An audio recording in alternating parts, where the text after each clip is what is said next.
Because cat, On the obviously. keyboard? Because cats. No, on my headphones. I just saw you start typing in Discord. Yeah, well, he also stepped on the keyboard, so. Figured that was happening. That's what we love to see. Yep. Stepped on the keyboard and then went and like sat right on top of where my headphone wire is, so it's like stuck now underneath him. It's great. Good job, Joe. Right? Every once in a while, I look at Savid's character sheet and realize that he's officially written to be 400 years old. And man, Oh my god, he's old. Has he lived all of those years in these past like 4 weeks? Yeah, basically. He has aged centuries just from hanging around you guys. Yeah, sounds about right. Anyway, how's everybody doing? Alright. Pretty good. They're pretty good. How about yourself? Oh, I'm just chilling. Plotting our demise. Yes, plotting your demise. I didn't actually know what to plot for your demise this session. I don't know where you guys are gonna go, but, It's fair. We don't either. That's what I figured. You're So fine. we'll wing it. Fair enough. Alright, well, I guess we're starting off this session bright and early in the morning. I think there was... Did you guys want to talk before we went to bed, that's or were you right! gonna You're talk right! Yeah. after the bed? No, You he all was going to retired do it from that the night. room. That was one of the reasons he was drinking. That's right. So, yeah, you retired to the same room as all of your animals. Literally all of your animals. Plus Sabine, plus Dumas. He's there as well. They needed to be in the room together. He needed to talk to both of them at the same time. Because he's going to explain gently what happened, as best as he knows, to Des. Recounting their trek through the swamps, and he's just going to fill them in on the whole thing with Des sitting there. And He's a crow now. Yeah. And honestly, That's how sure. Carter would have done it, but I'm not sure if that's the best approach. I'm just sad we never explained sex to Des. Right? I mean, she's right there. You could try. I'm not sure it would be any more effective Well, I now feel that like she's a it'd be crow. pointless now. Yeah, I was about to say, I feel like it's pointless now that she's a crow, and... Yeah. All right. But, he'll just end it with yeah, we're not even look over at Bird Des. Is like, she's been quiet since the tower and what happened there, and the magic worked. She came back, and all intents or all indications are that is our Des, and we'll fix this one day. But for right now, she's a very fragile bird, so she needs to stay here with the two of you and not die. When he finishes, he's gonna look at both of them. Any questions? Anything? David, who has started out like listening to your story, slightly concerned, gradually grows more and more and more concerned as the tale goes on. And somewhere halfway through, you can kind of tell he's beginning to piece the parts together as you come to the part where you're talking about like what happened with Irina inside the hut. And he kind of pieces it together visibly before you actually say anything specifically. But after that, yeah, he kind of just falls silent and just stares at Des more than anything. Takes a couple of minutes for him to process. And then he just goes, she was barely 2 decades old. That's... What is her life, even? I don't... It's not over yet, Svid. We Where are you got her out of going there.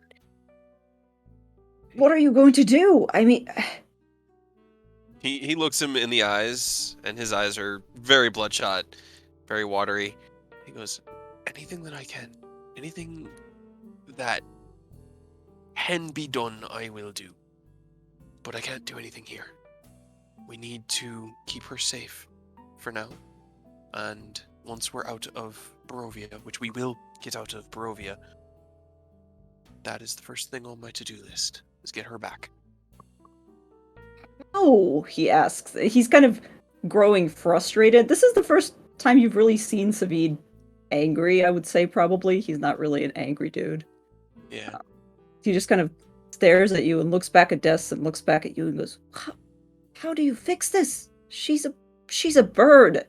She's a bird. She used to be a tiefling. She was basically a child by my racist standards. Never mind that. Her entire life is gone. She's a bird. Savid, How do you fix somebody being a bird? it's not this. And I kind of touch like right on his chest. Not this that matters. It's what's unseen. We've proven that here. I've seen Desk turn from a tiefling into a young human, back into a tiefling, and then into a bird, and then back to a tiefling, and back to a bird, and back to a tiefling. So, who is to say what they are? Des has been very, very quiet, and Des, if you're in there, and you can reply, just tell us that you're there. He looks down at the desk bird. She's just The best part.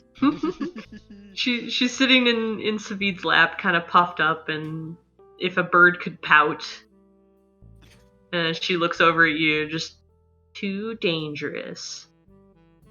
That is very dangerous. He looks at Savid. She's in there. The her that matters. The her that is who she is in that Yes. bird. Great, she's in there. How do we get her out? How do we get the only person that I know, the only thing that I know in this entire bloody demiplane that we're all stuck in that has enough power to fix anything like this is that motherfucker up in that castle, and you're planning to kill him. What if I told you that where I come from, there are people so much more powerful than him that it makes him look insignificant? I would call you crazy, but at this point that would be an understatement, and we already know that. We do. You've seen the magic that I bring. You've seen the stories. You've heard the tales Carter brings from the world we come from. The magic out there, the power, the possibility is endless. We need to get out of here, and then we can fix this. You and what army? Do you understand? I'm 400 fucking years old, all right? I have seen you and others like you and ones with lesser magic and greater magic, and I admit you are the craziest of them all, but Well, thank you. I have seen so many like you. So many that thought that they were going to be the ones to defeat him. And what, you're just going to run up to the castle and think it's going to turn out any different? You've lost Tess! She could also do crazy shit like bring people back from the dead, or I don't even know what she was able to do. And now she's gone, and how are you going to... What is your plan? What are you... We finish. Plan. I imagine Quiet. Jess says that in... Yeah. Quiet, She like mimics a laugh and then just says plan in Savid's voice. Savid just kind of points to her. See? Right, so the plan is to get back to the beginning, the basics. When we got here, there was prophecy that there were it was 4 things. 5? I can't remember. It was 4 things, right? 3 things. 3 things that we needed to find here that would assist, if not ensure, our victory. We have found 2 of them. 1. One of them. We made the ally that it prophesied. I say, now that Kresk is no longer in risk of being burned down, Veloki's burned down already, Arena is concluded, and yeah, whatever that Scary is. hag. Exactly. We get back to where we started. We go hunt down the last of these two, which I believe we found one of them. Figured one of them was going to be in some mountains, and the other one was. He kind of rifles through. Yes, you were taking notes on something, and he flips through her notebook, finds the notes on the Three things. three objects, the one in the mountains, and then the symbol of Ravenloft, which is out, presumably at Castle Ravenloft. So we'll save that one for last. But that's how we'll do it. And maybe we do die, and maybe you have to wait another 30, 50, 100 years. But like I told Rava downstairs, we've already done things the previous incarnations of us weren't able to do. We changed the field when we took Arena off the map. When we took Tatiana off the map. Sure, you've pissed him off even more. Oh, Now I'm he's sure we have. probably personally after you.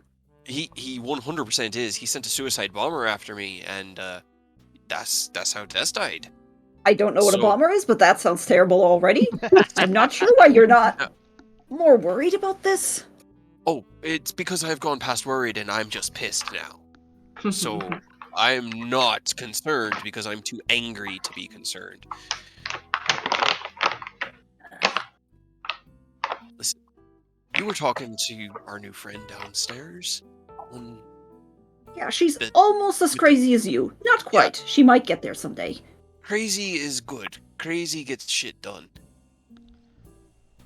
It sounded like she hated him just as much as we do, so I don't know.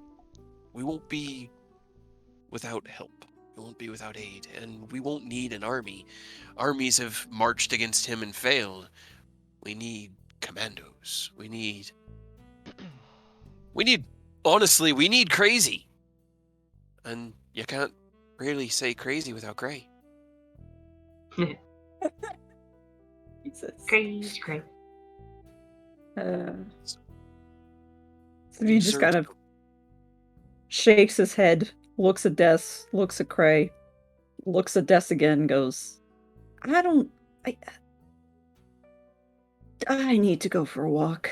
He just very gently picks Des up, sets her down on the spot where he was sitting into the warm spot, and then just kind of grabs the door and yanks himself through it and leaves. Jess immediately goes to the door because there are no windows and tries to get out. Promise me that you'll stay in the town. Are you saying this to Des or Savid as he's Yeah. leaving? No, Des. Des. He's gonna just kind of look over at her, pouting at the door. Danger. All right. And he's Dumas gonna kind get of up. reaches over. No, Dumas can reach over and unlock the door for her. He's Well, sitting he on was the gonna- chest. He was Okay. gonna pick up Des onto his shoulder, and he'll follow after Savid. And he's not going to encroach upon his space. I'm gonna try to keep Savid in my sights, but stay out of sight of him. Just give him space, but just so that Des knows he's not out there alone. All right. Yeah, you can follow Savid. He just basically goes downstairs, goes to the bar, tries to rummage for some kind of alcohol, gives up, goes outside, and essentially just finds the nearest pile of snow, plants his face directly into it, and just screams. Trey will walk up next to him and kind of just flop down into the snow, let him get it all out, and then as he kind of just sits there, I know Savid. I loved her too. I'm gonna miss her, but like I said, we'll get her back. You're not He eventually... missing He'll sit up eventually, just kind of ignoring the fact that his clothes and your clothes are both getting soaked because it's still kind of snowing, and it's heavy, wet snow. one. Oh, it's Just cold. kind of looks at you. Yeah, it's fucking cold. He kind of looks at you tiredly and goes, well, at this point, what else have we got to lose, I guess? Right. pretty much where I'm at.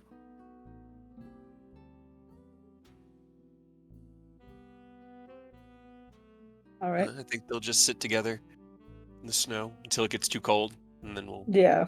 go to our room. Damas, I mean, like, I knew Savid was going to be the one that took it the hardest, but, you know, Damas was there. Dumas was there. He was just kind of quietly listening to everything. Okay. It's up to you whether I get a long rest or not. I'm fine with taking the exhaustion. I don't mind. Yeah, I figured you guys You're got used to in it pretty by late, this but now.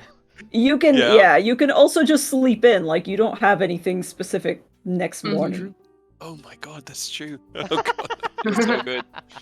Don't have to Right. wake up. No Trey is alarm. going to be late to breakfast. Late. Okay. He probably not be up Um, till noon. Yeah, fair enough. Oh my gosh, my schedule. Carter and Seraph, did you guys have anything else you wanted to do? Carter, you're still no alcohol, huh? No, Carter's He's in- suffering. Yeah, that was why he's just straight to sleep. He's not even feeling it. Not worth fighting it. Fair enough. Alright. Yeah, I mean, if there's not much else and Carter's asleep, I'll just be like, whatever, good night. Okay. You can probably, the walls are stone, but they're not that thick here, so you probably hear muffled conversation through the wall as you fall asleep. And then them But walking yeah. out. Yeah, and then, them walking out. And what sounds like a weirdly distant muffled scream for just a brief moment. Just like, oh, it's just Barovia. Yep. All right. Everybody's screaming in Barovia. Right?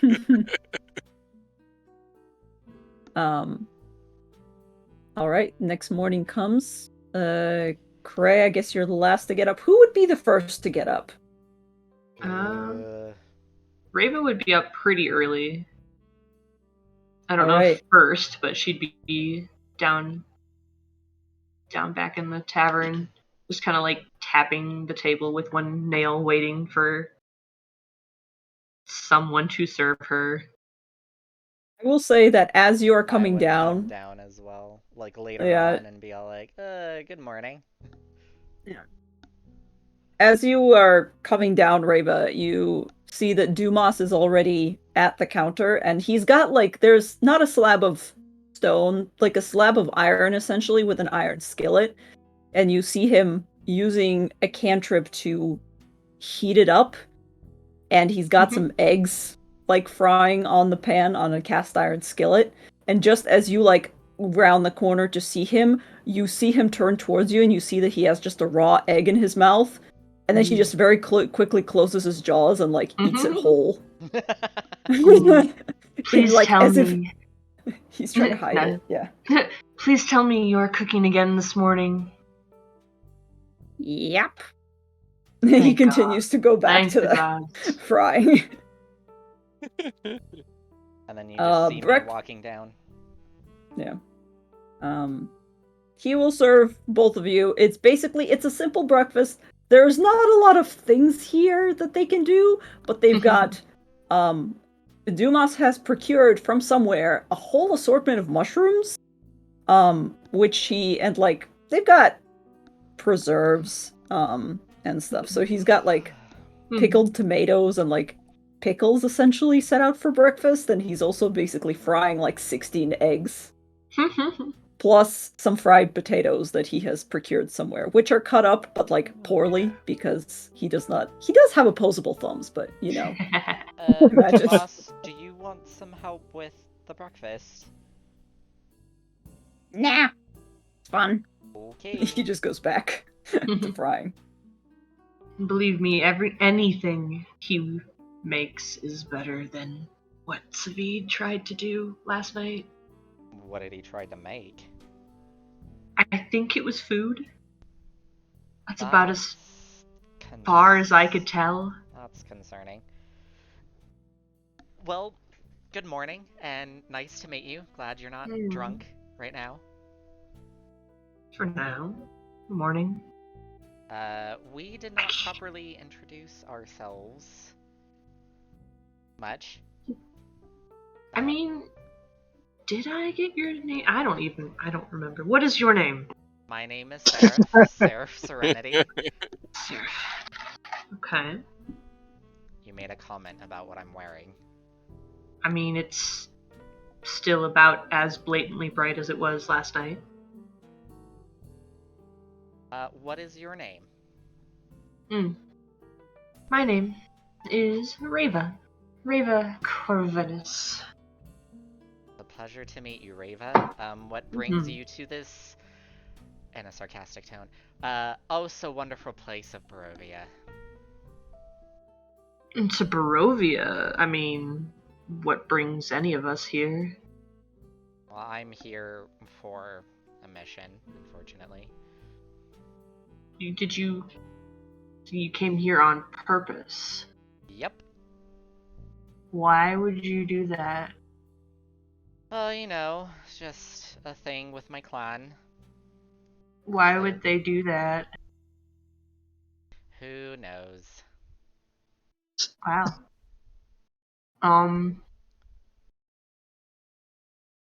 Yeah, I don't really know what to say to that. Because who would want to be here? Well, how did you get here? I was born here. Oh. What exactly are you? I beg your pardon? You just seem different than everybody else, and I saw something shining in your teeth. Different. Hold on. Different in what way? In a good way? In a bad way? That has yet to be determined. I'll stick with good way. Okay. And I mean, she just kind of shrugs and opens her mouth. Are those fangs? Probably. I think so. Are you... Before you freak out, I'm like already not reaching for my keyblade. please don't. Not full blood. Not turned born of circumstance. I don't know what it's exactly called around here, but I've been told we are called Damphir, not vampires. Would I recognize the name given my I guess roll a history or a religion to see if you've ever heard of such a thing. They're both the same. History. Yeah. First roll of the campaign, nice. Yay! You definitely have. Yeah, you have, apparently. I mean, it makes sense. You were prepared to deal with all sorts of evils, so presumably you were, told about various possibilities, as it were. So you do know that usually vampires tend to kill their prey, but always. Sometimes, in very rare circumstances. A vampire and a human maybe don't love each other very, very much, but life finds a way. Yeah, like Seraph is just give like, Seraph the talk instead. If Seraph knows that it's like a vampire and a human, I'm just like, I don't want to ask, but I'm curious, but I shouldn't ask. So here's a question for you. What I know that Dampirs hunger for specific things.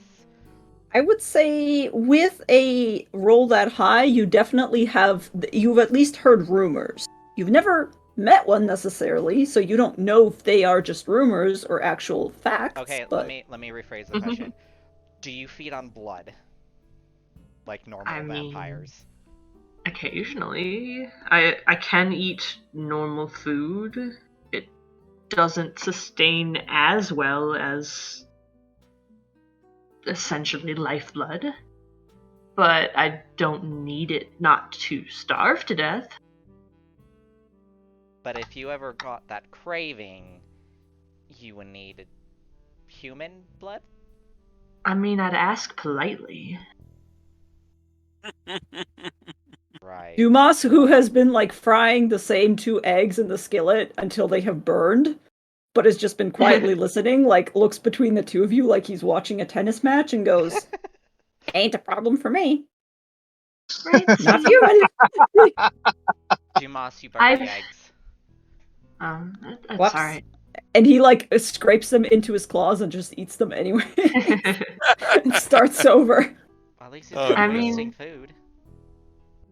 It's true. I mean, I've even heard that it's not exactly unpleasant. So, I mean, if you're offering. I'm an Azamor. I don't know if that changes. You know? Neither do I.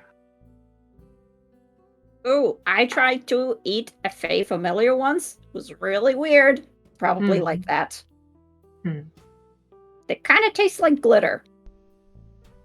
Do you taste like glitter? How do you know what glitter is? Probably eat glitter.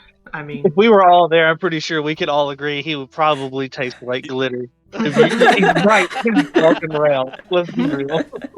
Oh my there's only one way to find out. And Reva kind of like taps her nails against the bar and gives you a sly like smile. I'll pass for now. But if the need ever arises, I might consider. Not off the table. Good to know. Are you always this charming? Am I? Oh, that's sweet. I don't know. Do I how does one decide whether they're charming as themselves? That's kind of a outside perspective. Compared to a vampire using their own quote-unquote charms against someone. Oh, okay. No, I don't think I'm capable of magical charming or like inherent charming. I just like to be nice, get what I want. Or mean, says Dumas. Occasionally. Mostly only to Savid. He's kind of, you know. He's fun to tease. He is, isn't he? Though now I can't tease him because, well, a situation happened. What? We can't tease him anymore. Why? He had this really big crush on our other friend, Des. And so I would always tease him on it, but... She was the small one, the dark one, right? Yes. And now she's forever a crow. Or a raven. I can't tell the Hey, we don't know it's forever.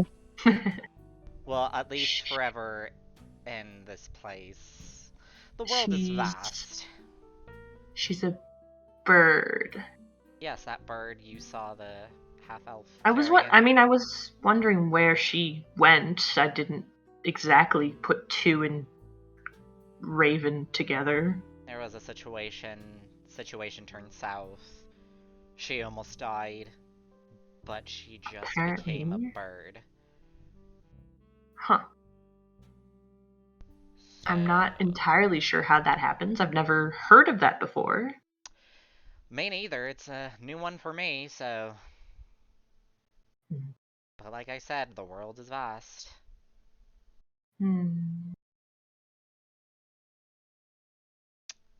So we can't tease him anymore because his girlfriend turned into a bird. Well, they were never together. He just had a really strong crush on her, and she was oblivious to it. That's unfortunate. Yeah.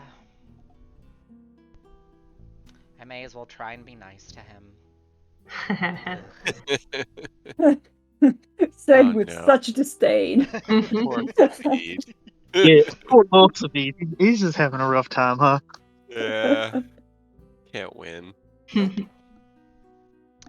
Reva like reaches over the counter towards, like sneaking her hand over towards what Dumas is cooking.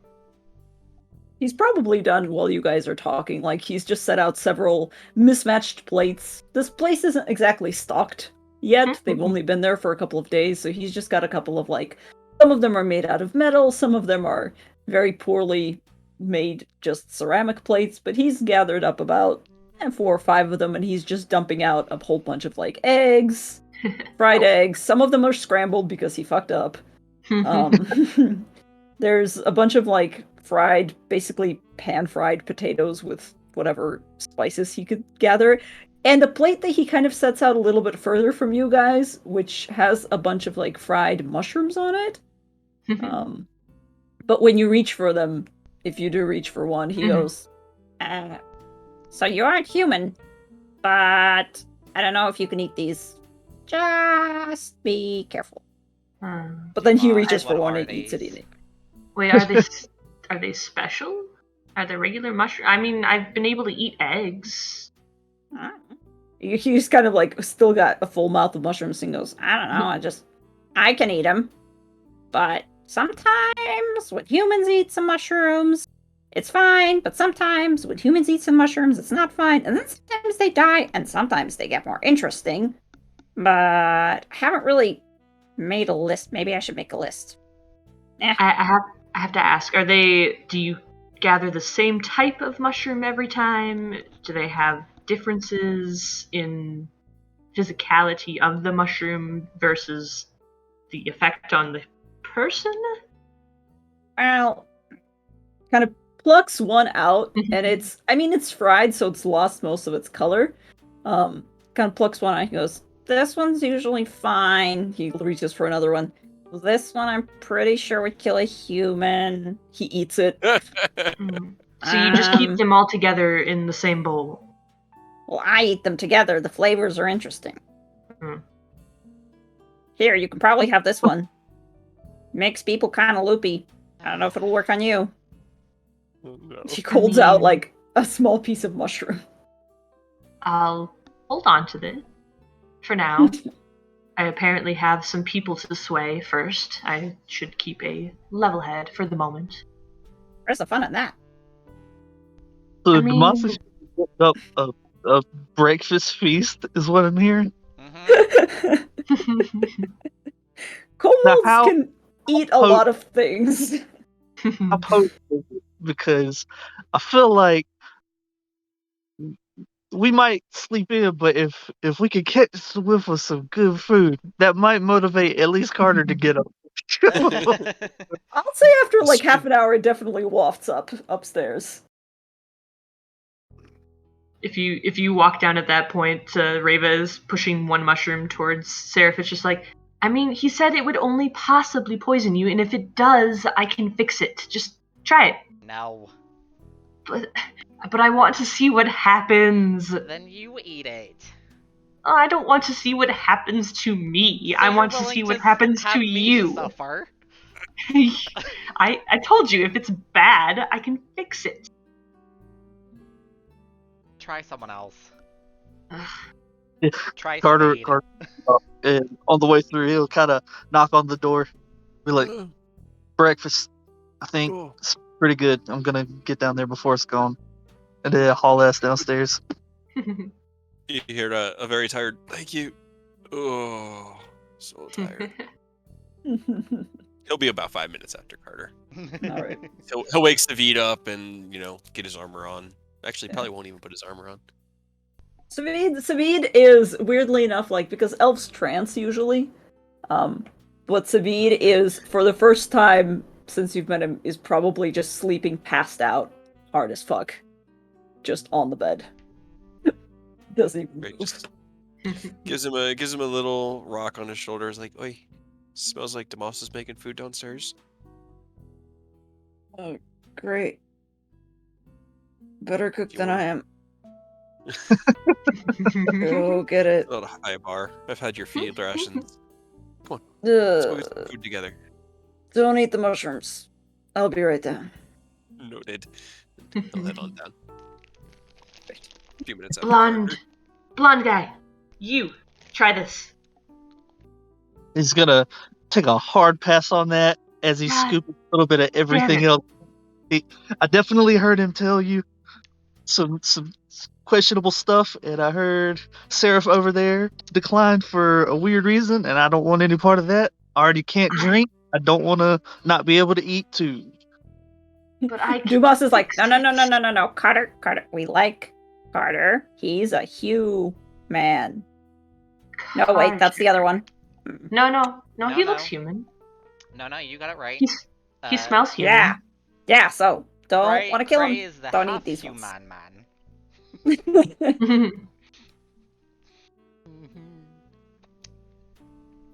Speaking of, where is he? Maybe he'll eat it. Jonadar comes running down the stairs, crying. Weird dog. He must be nearby. Yeah. Down. She's like stands up. Oh. Looks around. Oh. Smells good. Try this. Is it a mushroom? Yes. It is a mushroom. I have been warned about the mushrooms. No, thank you. By who? Actually, hold on one second. He's gonna look at it. His eyes will flash. His tattoo will flash, and you kind of see it a little bit through the shirt he's wearing. And I'm gonna cast detect poison. Is it poisonous? Poison. It's not. Well, I guess it would be technically a type of poison. Identify a kind of poison, poisonous creature, or disease. You get a small mark of poison from it. These mushrooms are just naturally. Well, I'll just come out and say they're slightly hallucinogenic. The ones that he's given, the ones that he's given to Ravo. Anyway, eyes have a little bit of a greenish glow to it. And he goes, looks safe enough. He's just gonna grab it and eat it. Yes. Roll me a Constitution saving throw. She watches you very, very intently. 14. 14. Okay. It's a very small dose, and you eat it, and it doesn't taste great, honestly. Like, just your taste buds did not evolve to eat this kind of food. And for a moment, you feel like, yeah, this is kind of has a weird aftertaste, but nothing really happens. She looks a little disappointed. Me too. Alright, eggs. He's gonna grab a plate and start eating. Okay. Just in case, then Rava will quickly follow you, and then she'll press a hand against your cheek, and I will use the hand of healing for curing poison. Okay. You feel very refreshed. Okay then. But other than that, nothing necessarily happens. It feels like a weird amount of healing magic that you felt before from when Des would heal you. Interesting. But alright, so Rava. Me, yes. You... Hello. What was your name again? I'm Cray. Cray. Seraph. I think you said his was Carter. Yes. Got it. He's just busy chowing down. He didn't look up whenever you mentioned his name. Yes, right. Okay, got it. Yes, what? So we talked a little bit. Came to the common ground of a person that we hold similar feelings towards, but not much else. So, how can we help you, aside from just giving you a place to sleep and food? Which I'm guessing you guys bought all this with the money I left. Did they? I'm assuming. Dumas kind of. They stole it. Dumas glances up at you and goes, "Honestly, we kind of got this for free. So, the burgomaster didn't want the money. He was just kind of giving it. But he said that once the snow kind of melts away a little bit, we can hire some of the people in the village. They can fix it up. It's slow going." Right, sounds good to me. I mean, Might it's take perfectly, a month. perfectly nice as it is. It's a little It is, drafty, yeah. I guess, but it's fine. It's better than sleeping out in the wilds. That's for sure. Hmm. So, What was the question? I forgot. what do you want? I'm coming with you. I told you. Great. Well, we have a couple of things we need to get done. There's apparently some book in some mountain somewhere that we need to find. So that, and once we get that, we can go to, the place. There's another thing there we need to find. There's a creepy guy up the hill, but he seems to be mostly like keeping to himself at the moment. The strangest thing he's done is ask us to bring him a wedding dress. Those Dude, are our fires. does Raven know the abbot or know about him at all? Roll a history check, I suppose, to see how much you would know. History, yeah. Okay. You have heard of the name the Abbot, and you know that he resides here, but aside from that, you've never really taken much interest in him. He's just, as far as you know, he's just like a guy. But, He's weird. like, most people in Barovia are a little bit weird, yeah. It's not really anything that's caught your interest up until now. He's really weird. He's also rude. I mean, like, did you know he's maybe. super rude? Like, he won't even talk to you if you talk to him. He just And walks he's away. fucking like unsettlingly creepy. Yeah. I mean, I cannot say I've talked to him because why would I? But It's fair. I guess, I mean, that sounds like most people around here, honestly. He's got like a half dog dude or something. It's just not a good time. Yeah. That's It weird. was weird. It was very weird. Did you So- want to go take care of it? We can go take care of it. I don't think that's a good idea. Yeah. We're not even really sure what it is. Right? I don't want to... He I was finally pretty feel adamant. like Chris, that was all we really got out of him because he really did not want to talk to us. he really didn't. And I feel like we finally got all of our enemies either dealt with or kind of arranged in a manageable way. I don't want to go pissing off another one. So I'm going to keep my head low.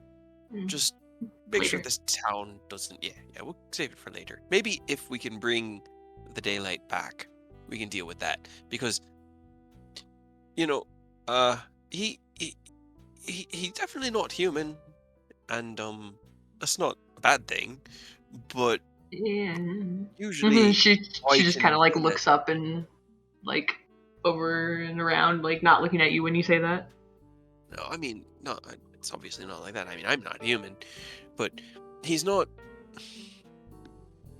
I got kind of a twisted celestial-esque feeling from him, and that's not a good thing when it's not like a clear-cut signal. There's something hinky going on. I mean, if we do want to check that out, though, we have the perfect excuse. We have some cursed items that we could say we need him to bless or some shit. But I don't know what we're gonna accomplish with him. Right? I don't think there's anything. Although, seeing if he could remove the curses would be nice, because that breastplate was nice, aside from it wanting to kill me. Yeah, I mean, I kind of fucked up that area, but Yeah, that thing got kind of wrecked. Why? it would be nice to that sword back though. Yeah. Why do you have cursed items? They were We're a idiots. gift from... You said you were born here, right? You should know how curses happen. I mean, they happen for a variety of reasons. the big man, Strahd. Uh-huh. He claimed to want to assist us in our endeavors, and we fell for it hook, line, and sinker, and ended up taking some cursed items off his hands, which then turned on us at a really bad time. I said we're idiots. You took items from him, Mm-hmm. and and wore them. Mm-hmm. What? Why? Are you really sure you want to join us? That? I mean, okay. Look, We have very anyone. players, okay? We kind of have to take what we can get out here. It's a wasteland. I don't know if you've noticed, but Sure. You got a fancy get up. You've obviously been around here for a while. If you, what do you know about the magical item situation here in Barovia? How terrible is it? It's pretty terrible, right? Do I know anywhere that has stuff? You cut out for just a second. Which stuff specifically you're looking for? Like, does Raven know if there's places that they can stuff? buy magical items? Buying magical items. Dumas raises his hand. I mean, basically, yeah, Right. I was gonna say, Dumas kind of in the background just slowly raises a hand and goes. I just go, don't- Dumas, put your hand down. No, don't worry, Demos. I got work that I think you and I need to do together once we get some downtime, because I got ideas. But great, it's gonna be great. Rava would probably know, and you don't even need to roll for this. Barovia is really not known for people capable of making magic items because as soon as you get powerful enough to do that, you are considered a threat to Strahd in some way, or he's going to try to appropriate you. So you do know that there are powerful magic users that are allied with Strahd that can make magical items, but nobody who does it and sells it as like a, hey, here you go, 5 gold type of thing. Here's how to overthrow the emperor type thing. Yeah. Best you can, what you've been doing in your time, in your entire lifetime, magical items come into Barovia through one way and one way only, and that is A, the Vistani, or B, adventurers who are lured here by Strahd, end up dying, and, And they leave their shit. Yeah, and they leave their shit. So it's a very nice little ecosystem. Right. Magical item recycling. Yeah, she'll just look at Cray just like, I mean, there's one option that he can't either murder or take for himself. That is the Vistani people. They come and go as they please. Yeah, from what I've gathered, a good portion of them serve him, don't they? I mean, we should probably take care of that. They don't serve him. They tolerate him, and I think he tolerates them. I know that Madame Eva and her people seem to be in opposition, but didn't we learn that the bandits themselves, like the bandits were gifted the Dusk Elves because of their assistance in the battle, right? The wars. Go ahead and, I guess, Cray or anybody who's participating roll a history check. Because, yeah, you have been told this before. We'll just see how much you recall it. Madame Eva did tell you a little bit. Seraph never met Madame Eva, so... That's true. Seraph cannot roll. No idea. Yeah, Cray, you recall, it's kind of, you're both not incorrect, in the sense that there is, the Vistani people, what Ava has told you is that a long time ago, they did Strahd, back when before he was a vampire, they did Strahd some sort of favor, and he is indebted to them, which is why he allows them to pass in and out of his domain as they please, or rather, well, he can't stop them from doing it. Their alliance with him is tenuous, but it depends. They're not really a single group. The reason that Madame Eva, a powerful magician, is getting by is because outwardly, the Vistani are allied with Strahd, and they help him, quotation marks, by essentially luring more adventurers into the region. Because if if they go outside and are like, hey, I know a place, they, could potentially get more things for him. And give him entertainment. He seems to get bored. Yes. Which happens when you live forever. however, yeah, the things that you've heard from Savid is that, yeah, because the Vistani, some are more strongly personally allied to him, some are less so. Some are just doing it out of survival, like Madame Eva. But yeah, there's a group, at least near Valaki, that you have heard Savid talk about, who are a little bit more strongly allied to him, and are like, hey, this dude, lets us come as we please, and they're definitely a little bit more, yeah, Strahd's great, leaning heavy. I mean, Well- we could always go take shit from them. Yeah, let's just go rob them. That sounds like a great call. Let's go take their shit. Like, they don't need it, right? Nope. I do really want to go murder them all. They were the ones that took Mark II out and almost killed Des when she was a child. Who kills a little girl and a dog? I mean, honestly, what kind of fucking terrible people do that? They don't sound pleasant. Them?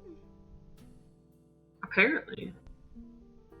What? Aside from vengeance being satiated and possibly getting some magical items from them, I mean, like... Right. Back to the task at hand. Okay, you need a book in a mountain that's extremely vague. I'm trying... He kind of reaches into his bag and takes out the little notebook again. I'm trying to find my notes, because I did write it down in my notes. Just can't remember which one of these notes. So many notes. I didn't have that part of the session recorded, so. I wrote most of it down on Dessa's character sheet, but most of it I was kind of distracted by fucking with your tarot cards. Oh yeah, I remember that. Yeah. I wasn't paying a ton of attention. I mean, I've got a picture of the reading. I took a screenshot of it so I know what cards came up. None of you have the keen mind feat, so No. I guess Yeah. roll. All right, hold on. We know about a library in an ancient temple rumored to be in the mountains. The temple is associated to contain dark powers, and we've heard that the defenses may be breaking down. That was the hint we got from Madame Eva. In addition, the symbol of Ravenloft, and he finds the notes in Des's little notebook, and he's like, "Thank you, Des, for writing this down." Symbol of Ravenloft used to almost destroy him. It was cast out into the land as controlled by an ally of his. So, if either you know of a temple in the mountains or some ally of his that might have this symbol, either one of those would be great starting points. First, yes. Second, maybe? Do I know anybody that Strahd would be allied to, like, strongly enough? I mean, he Regarding tends to piss everybody off. Like, everybody. Literally. you don't have you didn't write down the exact wording for that reading, huh? Because yeah, the one about the book, or whatever it was.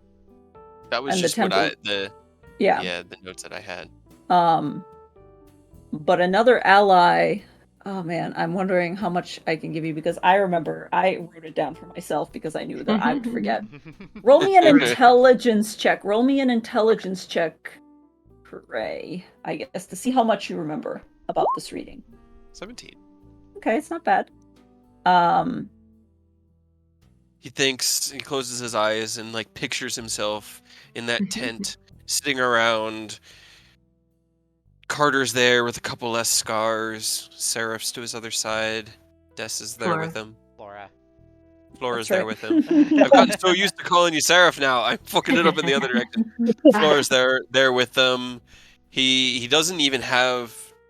Actually, I don't even know if he had the Mark I at that point. Wait. Yeah, you did. You built it. Stuff. I made it from their stuff, but I think we did the reading the first night we were there when he made it. So no, because you made it. You made it just outside the death house. Oh, that's right, I did. Okay, yeah. So he would have had Mark I. But yeah, so he envisions it all. What does he remember? So give me 1 second. I'm gonna, because you rolled high. You didn't roll extremely high, and it was a long time ago. I'm gonna do this. I'm gonna give you what I wrote down, and I'm gonna take out just a few words. Okay. That's hell yeah. I appreciate that.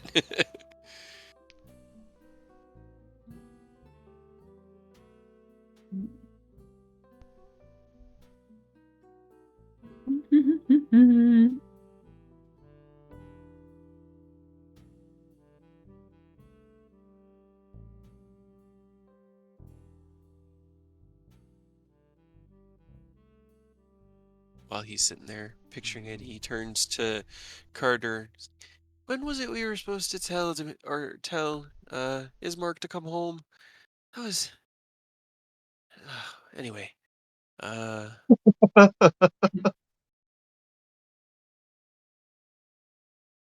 It's been a long couple of days, y'all. Something about clouded, something that was clouded, watched over by something with a sackcloth grin. It's got to be. Oh, fuck me. Was that Arena? Or was that... Look, not to the garden, but to the guardian. I think we have to go back to the swamps. Why? We have to go to a swamp? I think... That cloth. I think... Saga had the symbol of Ravenloft. Well, that's if I'm not good. remembering the reading correctly. Which means that Arena would have it now. Oh, right. I thought I imagined that part of last night where you said that you turned Strahd's perpetual love interest into a hag. Listen, Well, please tell me I was wrong. No, you are, because we didn't turn anyone into nothing. Semantics here. We didn't do any of that. That's not on us. It's partially on, I guess, but we didn't do it. Hold on. That wasn't the important part. The important part was the she's a hag part. Aye, that part's true. Well, kinda. She's not really all the way. She's like, mostly? Seemed like she still had something. Yeah, she didn't kick us with her house that she was suddenly able to move, so that was a plus. Did we have any way of contacting Arena? I feel like we set something up, but I can't remember. I think you guys kind of left being like, yeah, we'll find you when we need you. I don't quite recall if you... Yeah, because I had Because nobody has sending, huh? Nobody has sending. Not anymore. And yeah, you did totally walk away from Irina without being like, hey, you got anything? Yeah. Alright, well... That one, at least, okay. So it's going to be the house. The house is the guardian. I mean, sackcloth grin, something you said that sounds like the scarecrows. That's why I think it's a Saga, because she made the scarecrows. Yeah, they're mostly under her employee. Well, he kind of sits back. It's about 1. We set off now. We can get down there by dusk.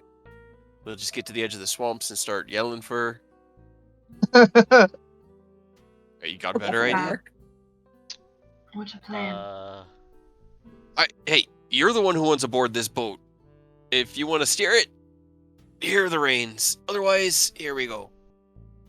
No, I'm good. But I am coming with. Oh God. Wow. Can we quickly just retract back to I'm just like, God I think damn it's it. too far in the story to do that. Everybody in and out. Look, you were there for the entire time, and I even offered, like, Irina started handing you shit out of, like, the shit that she had, and you just never... Why didn't she give us that? Probably doesn't know what it is. Yeah, she didn't really... Well, I'm not gonna say anything. I'm not gonna say anything for now. Alright, well, can we at least get back to Arena quickly so that we can get. So, how are you gonna find her again? She's, you know what? She's got a new life. I knew, she's out there living her best life in a fucking chicken hut house, running around the countryside going woo. Well, okay. Then, Miss Rava, would you know about a temple in the mountains? Because if this is the symbol that the ally of Strahd has, then the only thing that we have left to find before we take the fight to him, as the prophecy said, is that book. As a matter of fact, I do. And it's not a pleasant trip. He takes out the map out of the bag and sets it down on the bar. Every person, every group I've ever hired, we haven't gotten even halfway there. And I've been trying for years. You know what that sounds like to me? That sounds like I'm being somebody up front. Sounds like what? I missed what you said. I said that sounds like I'm gonna need some money up front. If you're hiring and you don't have a good success rate. I mean, I don't have the poor success rate I survived. Obviously. Obviously. Alright. I mean, I'm not looking to hire you, though. I'm coming with you. What? I mean, there's a fee. Money's gonna be transacted here. You can't just freely slot in just because you don't like him. Nobody likes him out here. But we're both trying to fix everything. Really? Do you ask payment from all of your friends? Did you have to pay? Looks at Cray. I mean, I'm the one that has all the money. No. But you didn't have to pay to join. We kinda, I guess I kinda did. I hired your ship to take me from Lawton to the coast, so I kinda paid you. In a roundabout sort of way. I paid your quartermaster, and he paid you. And then you joined me, and we found Des, we found Flora. Also, like founded members here. Well, yeah. Yes. That brings up a good point. Sarah, fork up some dough, homie. That's fair. Yeah, that's true, because, Rava's here at least offering us answers as to where we might find one of our prophesized relics. I mean, if he has to pay, I'll pay. Well, I mean, Carter, I will say what's our going rate?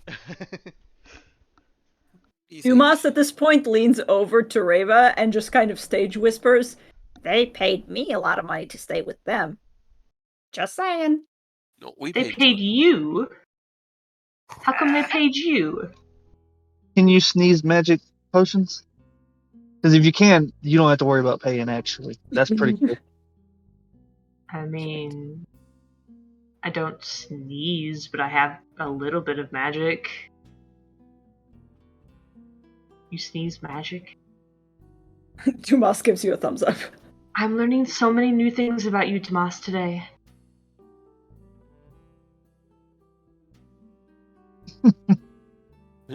Either way, we can circle around the payment in a little bit if everything works out on this little excursion.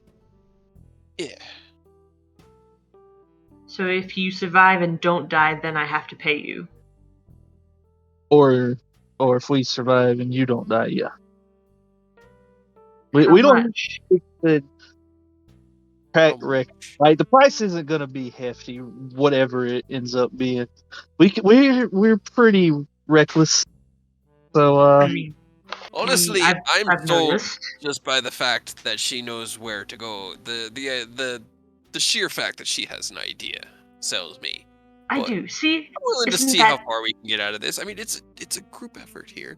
We're partners in this. But it's about this time.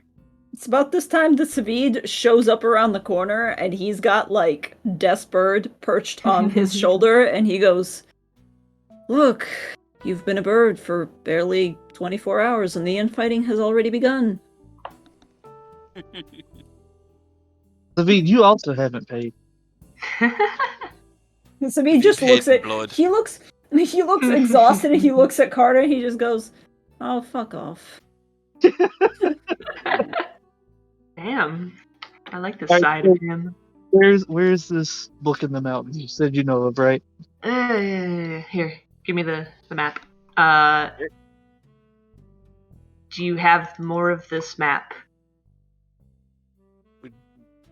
I mean, okay. So part of it starts about here, and she like taps against the giant mountain range down at the bottom of the map. okay. Gakis. I can't read this. Jackass. Jackass. Mount Jackass. Mount Khakis. Khakis. Hell yeah. That's what I'm calling them now. Mount Khakis. Exactly. I wouldn't suggest wearing them up there, though. It's a little cold. Alright, But, I mean, so I think this is probably what you're talking about. There's an old temple. There was a library in there. I guess I spent some time there. It was a little boring. I was born there, actually. At the temple. Okay. I'm okay. Are there people living there now? I was... Maybe. I haven't been back for... She sits and thinks.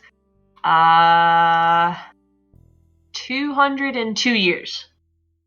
Kind of like, Cray just kind of blinks and is like, oh. Got it. Alright, understood. So right, she's not completely human. I forgot to mention that. Right, yeah, no, I figured, okay. I didn't realize it had the whole lifespan thing with it, you know? Alright, got it, okay. So, it's been a while.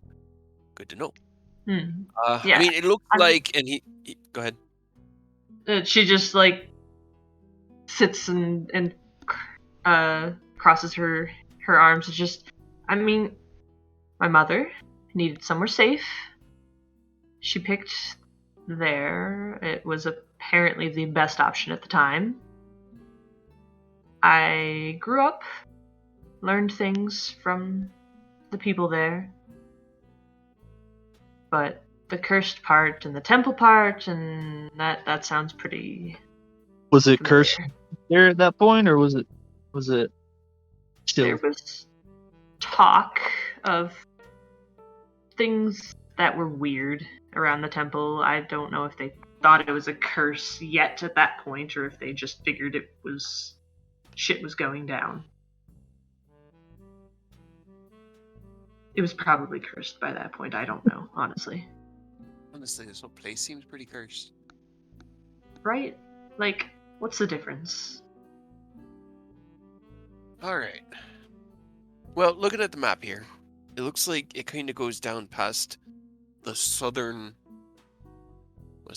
western edge of the swamps. So maybe if we follow this road down, or whatever this path indicates, we can get here to the edge of the swamps, spend at least a little time trying to attract Arena's attention before making our way down past Lunar Lake and into Mount Gakis.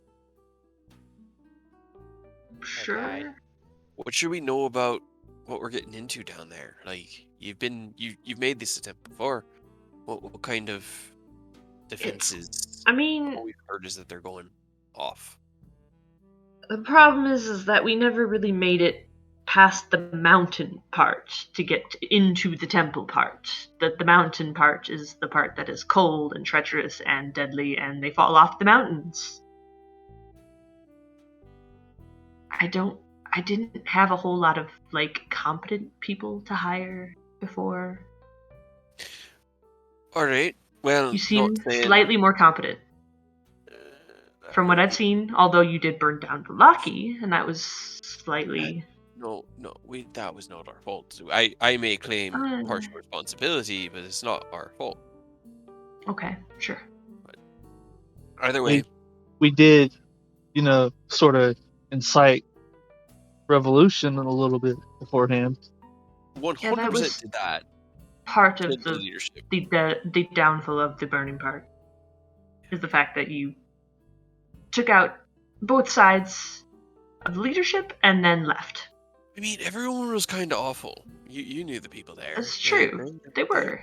Yeah, they were both kind of like, eh. I mean, at this point, they actually seem pretty decent compared to, some of the other stuff that's happened. Like, obviously, might have been the better option, but, hindsight, 2020, all that. The problem was the power vacuum and the no options, and then the opening, I suppose, as it were. Either way, you did that. It was fine. Whatever. Velaki wasn't very interesting anyways. It happens every 100 years or so anyways. Moving on. All right. 100 years or so, some adventurers just come by, burn down Velaki. Right, I mean, Velaki Upset goes... the power structure. Usually not quite as weird, like, as thoroughly as you guys did it, but besides the point. It is. All right, anybody have any... I mean, do we want to stay here in Kresk for a few days before leaving, or do we want to try to hit the road immediately and strike while the iron is hot? Because I feel like... Well, maybe we should go as soon as possible. Yeah, I want to stay here and recuperate, relax, and build a few things as much as you guys want to stay here and Carter wants to be able to get drunk again. Yeah, I'm over here unable to drink, so like I'm down to just roll right now. Right. I think it's safer that way. I think that he'll have known we came here, especially having attacked us at Rictavio's tower. If we're here, we attract attention to Kresk. If we just stopped in and left, it's just another town, and we're just out in the wilds again. So I think that's where it's going to be safest for not us, but everybody else. I also have to ask, how mad is he? Very upset. Okay. No, in a good mood. I figured, because honestly, like, what you have done, that hasn't happened before, and I'm not quite sure how he's taking it. I'm really, really glad to hear that, because he has really pissed me off, and I am very happy to hear that we have pissed him off. So. Well, I'm glad you're glad. I suppose. I'm gonna go get my armor on, and then I say we hit the road. Would you guys mind meeting me at the gate and maybe seeing if you can get horses? I'll try and see if we can get some horses. Be great. Go talk to, what was his name? Felix? Burgomaster? He hooked us up before, and I think we brought them back. Pretty sure we brought them back. You know, who knows? I'm not even sure anymore. Don't have concerns. Well, mounts, but it would probably knock a day's travel off getting down there, so it'd help. He's gonna head upstairs to go get all his gear because he was hoping to get at least a day's rest, but no rest. No rest for the wicked. No rest for the wicked. I mean, nobody's stopping you from getting rest. But okay, I'm not gonna. Nope, I'm not gonna. We all just go up to your room. Wake the fuck up! Hey, Demas, have you whipped up any more of those potions while we're here? Maybe they'll come in handy. I don't know if you've been sneezing much. How's your allergy? Oh yeah, it's not an allergy, but yeah, I got a couple more if you want. You want them? Sure. You got any money? You have to talk to our accountant, and he's gonna point towards the stairs that Craig just went up. Moss is just kind of like, "You got any fun stuff from traveling you guys been doing?" Okay, well, I mean, we kind of do have something fun, but I don't know if there's anything you can do. Can you uncurse stuff or make it into something else? Because we have a cursed sword you can mess with if you want. I guess just maybe don't bring it until you figure out what you can do with that. That a neck Sword. kind of fucked that up. Also cursed. Also cursed necklace, yeah. Right? Exactly. Yeah, Dumas kind of thinks about it for a second, goes, "Curses are not my bag of mushrooms?" Yeah, that's the saying. Sure. Sounds about right. We don't have anything fun. Sorry, homie. You got any rocks? Shiny rocks? I have. You said money. How much money? Looks at Raven, goes, "You have money?" I didn't say that I do. I was asking how much. Wait, hold on. I actually got to look back through my notes. But he's just as likely to just make shit up on the spot. He goes,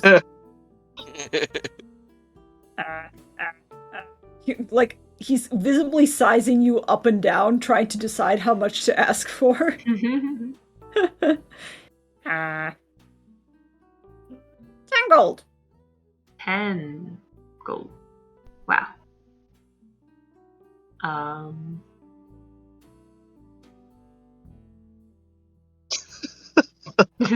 she just looks over at Carter and shrugs, just like, I don't know what to tell you. I don't have any money. I told Savid that. I'm gonna go get the horses. Okay. And just walk out. Alright. Dumas will eventually surrender a potion of wild to Carter just because he's more interested in seeing what happens than actual money. Like, he's pretty evenly divided between shinies versus just chaos. Hooray, chaos! Yeah. The payment was the chaos we made along the way. Yeah, exactly. Other than that, yeah, I was just gonna. Oh yeah, because I was trying to look through Dumas's inventory and see what else he has that he hasn't actually sold to you guys yet. We have bought most of his stuff. You did. You bought a lot of his stuff that I was planning to save for later, but you were just like, "No, give us all the things." And right now, last time, okay. I was like, I did the math, and I was like, I'm like 20 gold short from buying all of it. Can we have it all for this much? You better not be holding out on us, Dumas. She makes some. Oh my god. Incredible. That's not going to be. Yeah. Holy. But yes, he has 2 Potion of Wilds, and he'll probably end up just giving one to Carter, and eventually you can probably, with your charisma, bargain him down to, I don't know, roll me a charisma check, Reva. Oh, me. Yes. So charismatic. Okay, never mind. He doesn't know you well enough, I guess. Yeah, no, he just kind of holds it out in front of you, and it's a weird little thing. It's a weird potion.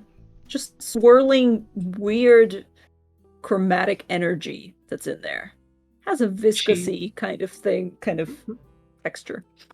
She just like grumbles, and then she leans closer to him and just like, "If I buy your potion, can you tell Savid I didn't have money to pay for the room or the food or the alcohol?" Yeah, deal. Okay. She slides it over to you. 10? 10. Okay. You now have a Potion of Wild. Oh, why? And sure so does it Carter, will not I guess. go terribly. It only goes terribly like half the time. Right? I'm kind of in it for it to go terribly, to be real. Yeah. One of these days, we're just gonna fireball ourselves. It's gonna be great. Hell yeah. Can't wait to be a potted plant for a little while. For 1 minute. I mean, yeah. Or to lose all your hair, or turn blue. All of those things. Yep. Or all of them, like, all in succession. Like what happened with Yeah. That was fun. At least you got your hair back. Eventually. Eventually. Who Now did that happen to? Is that like full Right. body, 100% just completely clean shaven from that point on? Mm-hmm. No, I think it's just baldness. Yeah, you lose all your hair on the top of your head, I think, and then it grows back within the period of 24 hours. It would have been way funnier if, like, eyebrows, like arm, chest, but any hair you had, All just, body hair. yeah, you just. Well, it's really funny because like Arclight's hair was really long, so it had to grow really fast to get back to Right. its full length in a day. So they were like watching as the hair just grew ever so slowly out of his head. But great, so we're getting horses. Horses. Well, Seraph's attempting to try to get horses, yeah? Yeah. Oh yeah, that's true. Yeah, well, actually, no, nobody knows you here, really. You just kind of showed up. Roll me a... Why did nobody go? Yeah, I don't know why nobody went with you, but Nope. I guess roll me an investigation check. We had bigger fish to fry with getting those potions from the Right? Yeah. We were busy. I mean, you're right. And you were busy. You were. Clearly. Cray had to go put his armor on.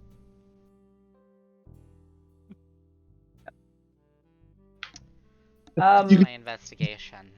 I mean, you do find horses, but they belong to people, and people seeing you are just kind of like giving you weird looks. I don't know, I'm making faces. Nobody can see my face. I do Feel that it. all the time. Feel it. Right. Yeah, I do it too.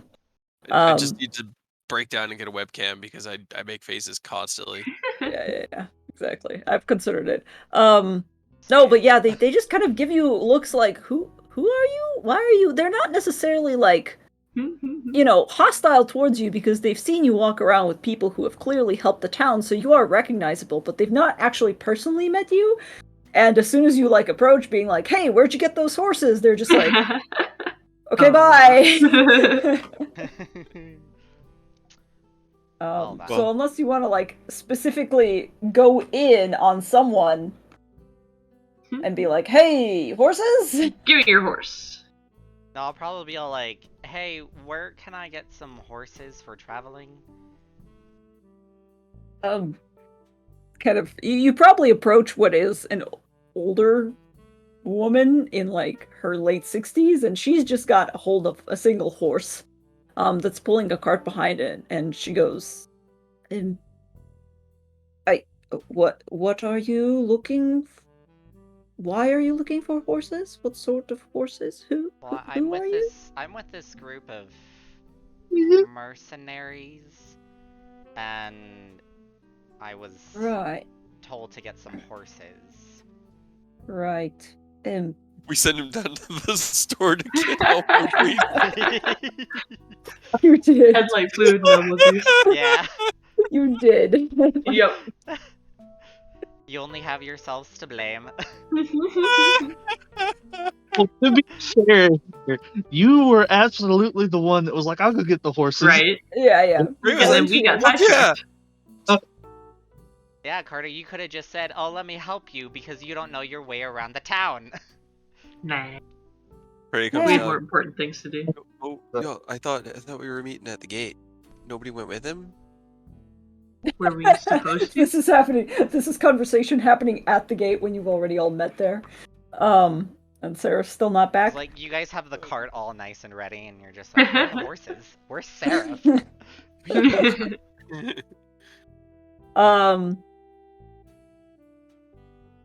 Roll a persuasion check, Seraph. Roll a I'm persuasion good at check. that. Let me roll a nat 1. Okay.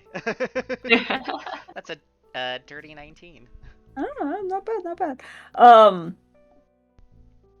She eventually looks you up and down, and something you do remind her of a certain someone, and she seems to kind of trust you a little bit more instinctually, and she goes, "Oh well, we do have a. I suppose if you head over to the West End, there's a man there. His name is Rude. He's not rude. His name is just Rude. Rude. He does typically raise the. He used to have a livery, but he keeps a few horses that he shouldn't need for at least the winter. If that is something that you're looking for. Well, that and maybe whoever the mayor is? Or burgomaster? Burgomaster? Yes, you don't know where he lives? I don't remember. Right. You've been to his right. house. You've been there once, and I think it was in the middle of a Once. snowstorm, That's and true. we crashed and died. She This will is kind of actually the equivalent of a child lost in a grocery store asking. And then I Can you can help just me hear. find my I mom? can either What hear. does she look like? She looks like my mom. And then either Des or Reva just go through just on the speaker, just go like, "Goodbye, you little shit." Good riddance. Bye. Freedom.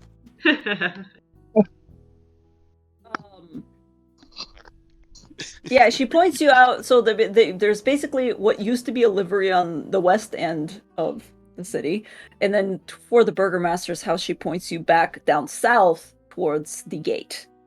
And you do remember that the burgomaster's house, you don't remember exactly where it is, but it was very close to the gate itself, so you figure that if you get back to the gate, you may eventually also find the burgomaster's house. I will do so.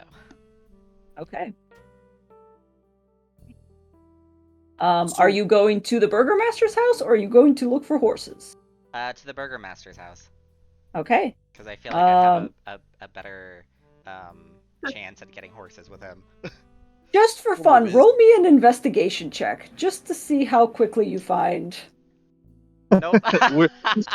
Nice. You wander around for approximately another hour.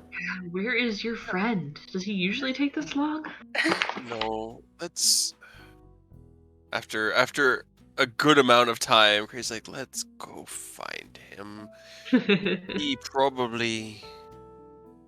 Do you remember that I've only been to this town one other time? I mean, that was the first thing that he said. At this point, it's just sort of like, oh, why didn't he come back to get us? Yeah. Roll me an investigation check then, Craig. All I right. feel like I should roll stealth to see if I unconsciously just hide from them. Your poor investigation check is more than enough. Oh Nice. my God. Hell yeah. 11. It's still almost higher than as mine. low as I can actually roll. Incredible. It's still This higher is- than mine, but the this is fact that you insane. got a nat one. Yeah, that's So bad. crazy. I mean, my modifier is higher than your roll, but yeah. Yeah. Yeah, it is. Yeah, Cray leaves. So here's what happens, right? You guys are at the gate. It's like 10 in the morning after. No, it would be later than that like because 2 you in the all woke up. afternoon. Yeah, it's Yeah. like 2 in the afternoon. You're at the gate, all packed and ready to go. Savid's probably gone with you. Dumas probably also went to see you off. Because they have to. Actually, are you leaving any sort of? That's another question. Like, did you tell Dumas and Savid what to do with the place while you were gone, or were you just like, well, sit tight? First, he'll ask if any of the money is gone or if they need more. They still have most of the money, and Savid's been planning to basically hire some people from the village to help them build and renovate. Renovate? Yes. Tell him that the first thing's obviously any leaks or draftiness or is going to be the primary concern. Hire as many men as he needs. If he runs out of funds, write up IOUs. They will be paid on our return. Savid just kind of actually- leans in and goes, between me and you, I'm pretty sure this is like more money than the entire village has between them. I don't think it's going to be an issue. See, that's the thing. And he kind of sits down with him. That's the problem, is that we have more money than Kresk knows what to do with, literally. So we need to, it's a whole economic problem that we're going to have to deal with. But for right now, let's just get people working and get a little bit of gold flowing. If we can hire more people by paying more gold and just getting it divvied out among, instead of 8 people, 16, I would like to enclose this area so that Demas can have a kitchen. And then we can have an actual like restroom bathing area upstairs with a fireplace right around here. And he kind of gives him like a rough idea. It's like, this is obviously like I've seen this place for a solid like 14 hours now, so this is just what I'm thinking right now. Right now, all I want is just get the place weatherproofed and get some people to work. And if anybody knows anyone who can farm or and provide crops, try to set up some lines of supply so that we can, get some people to give money to so they can give us the stuff that we need to make ale and food. Right. Savid kind of listens to you, and you can tell that he's still in kind of a rut from everything that's happened, but actually you giving him these tasks more or less is kind of getting his brain into a different sector. Yeah, He's gonna take out his big chest. This is the one that he got from Richter. What was her name? The bitch with the demon. Yeah, her. And he's gonna be like, he's gonna sit it down in their room upstairs. He's like, this is the party fund, okay? Do with it as you see fit to get this place as fixed up and get these people as happy as you can. Don't push them too hard. Winter's gonna suck, but just get some people working. If you need more money, it's right here. And he's just gonna go through and he's gonna take all the gems out that might be resurrection worthy. Okay. So literally any diamond over 300 gold he's taking with him. All the rest of their money, aside from 100 gold, he is leaving with Savid. And he's saying, I trust that, you'll figure it out. You're a smart guy. You've got a lot of experience, world experience in the wrong way. But, this will be good. This will help. And it'll give you something to distract yourself with. All right. Well, as you wish. How long are you planning to be gone? We're planning to be gone maybe 2 weeks, I'm guessing. Since we're going down to that mountain range, I'm saying it's probably going to be about 4 days to get to where we're going. Estimating we'll get stuck there for a few days, so let's say safe side 2 weeks. If we're not back in a month, place is yours. Don't even try to say that. It has to be said, though. It has to be said. And he kind of looks down at the chest. It'll be good knowing that you guys are literally the wealthiest people in all of Barovia. Kind of leans over to you and he goes, I'm pretty sure that honor goes to Dumas. Yeah. Seriously, why does he have so much gold? He doesn't even do anything with it. He takes it out sometimes and he looks at it, and I think he wants to eat it. I've seen him roll in it, and it's kind of cute, but at the same time a little unsettling. 100% he would.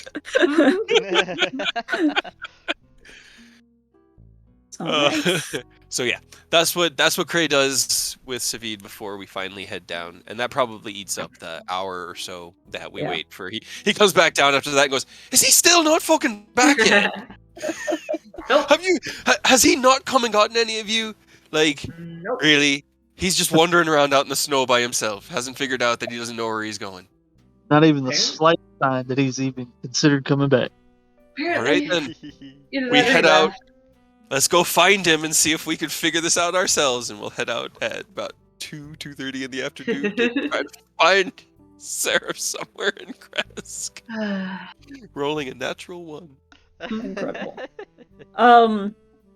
Well, I mean, So to make it clear, like eventually you meet up, but at this point it's like 4, 5-ish.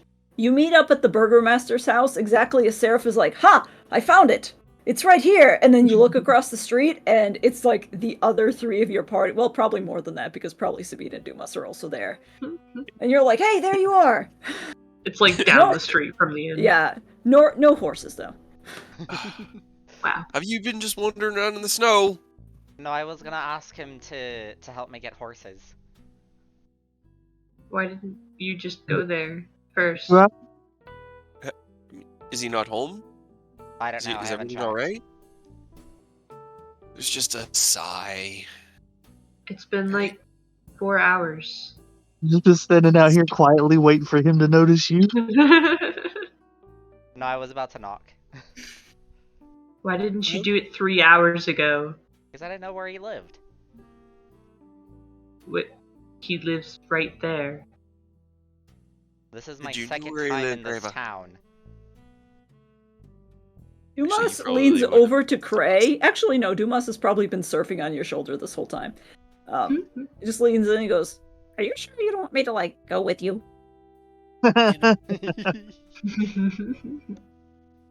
He says, "I really would, but I just I can't risk it. I can't risk it. I can't. No. Hey, No. I got tricks. I know you do." Oh, all right. These mountains, were they the ones that you go to get your crystals? Because you said something about gemstones a long time ago, being in mountains. Kind of Southern thinks edge about of it for a town. second. He goes, "It's technically where I first ended up when I...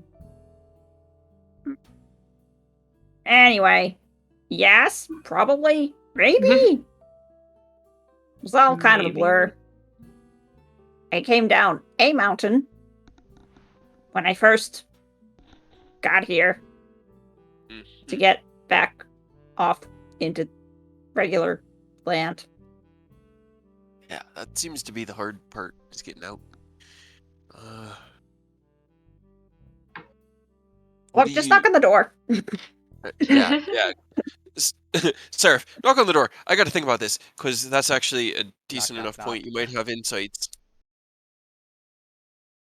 All right. Knock. The door does open when you knock on it, and a familiar face comes back out. It's the Burgermaster's wife, and she's like holding a tea towel, essentially, like a washcloth. And she goes, "Oh, yes, hello. It's been a while since... Actually, no, it's not been a while. You just got in last night. Are you heading out again? You all seem very We are. packed." Okay. Well, did you need to come in, or is there something the matter? Is it about the inn? No, we need horses for traveling. Oh, I see. Whatever happened to the horses that we lent to your party last time? I look back at Cray. No, those ones we did bring back. Oh wait, did you? Yeah, that was our trip to Valaki, and then we came back here, and then we got picked up here by. That's right. You're right. I'm pretty sure I brought those back. Okay. It's been a crazy week, so it could be either way. No, you're actually right. I'm trying to think. Yeah, because you got the entire card back to Kresk. Yep. And then we left on Strahd's wagon, and we were joking that we were gonna have to walk back, but then we ended up getting him to transport us back. So And then riding the house. Yeah, and then we rode the house.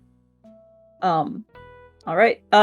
In that case, she doesn't say that. She actually goes, "No, right, yes. I believe we can still spare a few. Give me a moment. You can come in. It's a bit chilly outside." And then she kind of leaves the door open and goes inside, and you hear her go over. It's not a large house necessarily, but she goes over to the Burgermaster, who's kind of sitting at the table with a bunch of documents spread out around him. And they begin to have a conversation. I will say, Reva, Well, Does she raise suspicion? oh, Reva does, yeah, get a couple of weird looks, but I mean, they're used to. They've seen Seraph. After that, it's kind of difficult to be surprised. They She's just sitting there, like standing there, smiling, pretending like she has been here the entire time. Yep. I will say, Reva, when you've previously gone on this journey, you will have known that like horses are great up to a certain point. However, it depends. Unless they are like real hardy, like workhorses, there gets to be a point on the journey where horses are going to slow you down more than they're going to help you. Yeah, she didn't figure that we were going to take the horses like into the mountain part, just like down to get there. Yeah. Okay, yeah. Probably down just past the bridge. Yeah. Okay. Just cut off a chunk of it on horseback. Okay. In which case, yeah, you can definitely acquire some horses pretty easily. No persuasion checks required. The burgomaster is still like super indebted to you, and he's just kind of like, yeah, take the horses. What are we gonna do? He will also ask how you like the inn. If anybody wants to say that, because he's very clearly like trying to, not necessarily to please you in a bad way, but he's just kind of like, is everything all right? Is it to your liking? I just wanted to make sure that you were. It honestly is perfect. I I don't know what I was expecting when we walked in, and whatever I was blown away by what I saw. Obviously needs a little bit of work, but we got we got the funds to hire some people, so I've left my man Savid here in charge, giving him some very, very basic instructions. Right. People the in elf. need of work. Yes. Yes. Yeah, he's a good man. Just And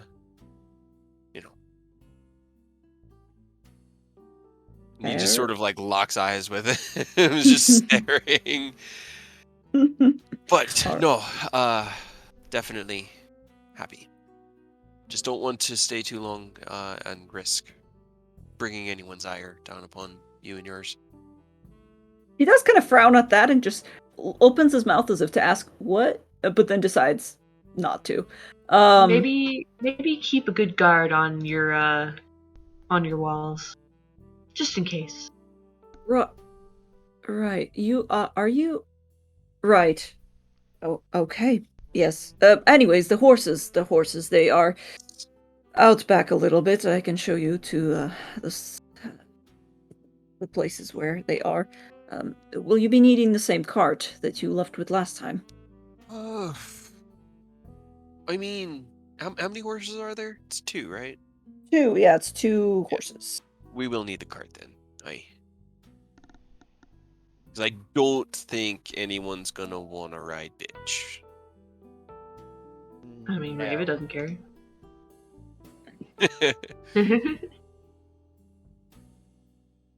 No, we'll take the cart too. Do they know their way back? If we took them really far south and then just left them off rain, would they eventually wander back, or would they get eaten by werewolves? Do you ask the burgomaster this, or are you just asking straight to his face? Because it's a legitimate concern, and Cray has no other way. There's no way he would know. We can't really take the burgomaster. The burgomaster is like, what? Do the horses know that? No. How far are you planning to go? Where are you planning to go? The southern edge of Barovia. We're going down to Mount Gagus. Why would you? He looks between all of you. Reasons. But yes, we have reasons and objectives. Right. And there won't be a way for us to keep an eye on the horses the whole time. It's not a problem if they don't. I just can't guarantee that we'll bring them back. Well, it's you can see him wrestling, like he clearly wants to help you, but he's also like internally thinking, no, the horses are not going to survive that. Eventually, just to give you an easy out, eventually Dumas like raises his paw and goes, "Look, I'll take the horses back." Okay. Okay. Are you sure? Because I was gonna see if you wanted to come with us into the mountains. But I know it's gonna be dangerous, and I don't want... Oh, he gets really, like, just frustrated. All right. He glances... Dumas looks at Raven and just goes like, pretty sure the route that I took to get down's not the same way that you took getting up. My route involved a lot of gravitational assistance. We fell down the mountain. You didn't die, though. That's something. I am very good at not dying. That's good. Flying is not something I can do. Yet. I'm working on it. I almost flew once. He looks wistfully out. Just falling. It was supposed to be flying, and then fucking Rictavio said no. That's fine. I am going to wait. I've got a better idea. The prototype didn't... It wouldn't have functioned anyway the way I wanted it to, so I'm gonna keep tinkering, and in the meantime I've now got this set up. And he pulls back like this little piece of cloth on his wrist, and you can see that one of the diamonds that he carries is now implanted in a like bracelet on his wrist that goes into his glove. Nice. It's like just in case, and he covers the diamond back up. Hopefully I won't need it. Right. Dumas looks doubtful. not to be punny, but... Alright, well, Dumas, you'll bring the cart back. I definitely trust you here in the wilds. You can handle yourself on the road. It's afternoon. Yeah, we could still get half a day's travel in before needing to camp. Might as well. Okay. All right. In which case, you have the cart, you have your 2 horses, you have your friends all together finally, and I'm guessing you're heading out then? We do. We bid one final farewell to Strahd as we head to Mount Cacus. Okay, Wish him luck with the inn. Strahd will stand at the gates and just kind of wave wistfully, like, you know. You know, if he could leave town without me having to be worried that some bandit's gonna come out of nowhere and be like, "Hey, what are you doing? Come help me!" and he'd be gone forever. You know, maybe I'd risk bringing him out of town, but yeah, he'll have Des perched on his shoulder again, and will just kind of wistfully wave to y'all. It's gonna be the old elf innkeeper with the old raven sitting on his shoulder. Hell yeah. Oh man. I mean, you know, based on his lifespan, he's gonna be there after we're gone, and he's just gonna have memories of his little adventures with us. Yep. Yup. Oh man. Deep feels. How he had friends once upon a time before they got murdered. Yeah. We're gonna die pleasantly of old age. Yeah, sure. Like In Barovia, but... Uh-huh. Yep. I have no idea how long Dampiers lived. A long time. But, Probably. don't worry about it. Alright. Alright, and you guys are setting out. In which case, let's take a break so we can go to the bathroom. Alright. I need water. Water. It's so nice because we're on a later work schedule, so we're nowhere near as like exhausted. Usually I'm sitting here going, Oh, good. Well, I set up. Good thing that I kind of successfully predicted what the hell you guys were gonna do. Like, you mean have to go backwards again because we forgot to do one of the things that we're supposed to do? I am so mad about that. Oh my god. I kept waiting for you guys to look back at the notes. I know. My notes are shit. Think about it. I mean, you read my notes, and my notes, that document is in my... Like, I have a bunch of random ones, but that one is in a document called... God, I can't even... Oh my god, Cade. Praise It's been Quest. a while. and it was made a long ass time ago. It was made 6.5 months ago. And that was get a dress from Vallaki for Felix and Anna and Kresk. Done. Bring the letter from Erwin to Davian at the winery. Done.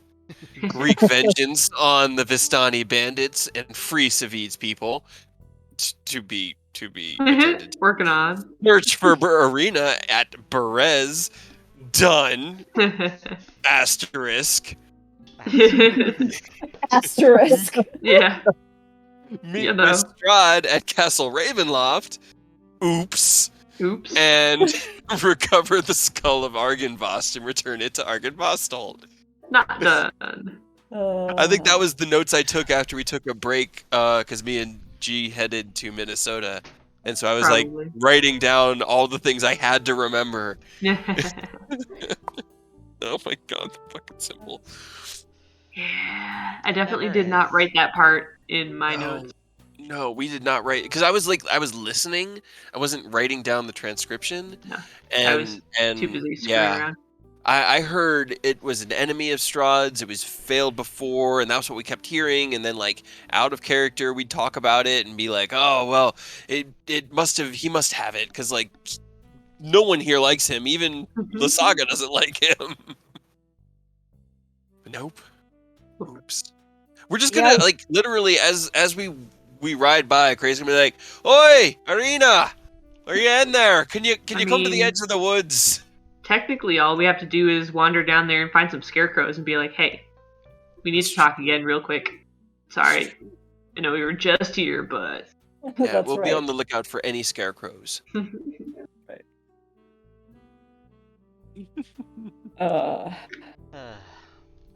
Yeah. After we talked last week, I thought about it, and I was like, "Yeah, Cray wouldn't want to workshop in the inn. He'd want the inn to be like that's the place where he goes to get away from it. But he does want a bath and a hot meal, so he needs the kitchen and for there to be like a decently sized bathhouse on the second floor with like hot water from the second floor fireplace. He's got all these ideas. You will have to Right send now, me he those just needs it ideas a to little not bit be later, but leaking. yes. Yeah, like long-term plans. Cray wants to take Barovia back to the material plane and then rule it, but that's like long-term.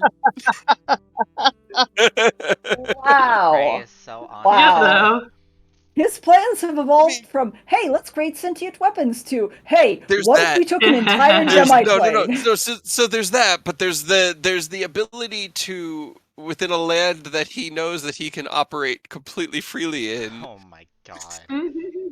Oh, wow. I did not expect this, but I'm loving it. Yes, keep going. This is a great alternative for a campaign end. Yeah, but I mean, if he does, then he would want, he likes Kresk. He would also fix everything that they fucked up. He feels responsible. It's not like he feels like he wants to own it, but he feels responsible for it. So he wouldn't want to be like, "All right, Barovia, welcome back to the material plane. It's totally not terrible here. I'm going home." That's fair. He'd be like, let me give you a hand. I got all this money that I kind of took from your entire nation, so let me use it to help you get onto a decent footing here in the rest of the world. He's not evil, he's just not good. Yeah. I've had that ambition for a while. that one was before the sentient weapon thing. That was before Bitey, and he's gonna talk. That's what he needs to talk to Damas about. God, him and Damas need like 2 weeks to sit down with nothing but a forge and a workshop, and no one to bother them except for to bring them food. Oh, that's fun. All right. Well, sorry, I don't know if you guys are already like grabbing food or going to the bathroom, but I am gonna take 5 seconds. Oh, take your time. Really quick, just to do some stuff.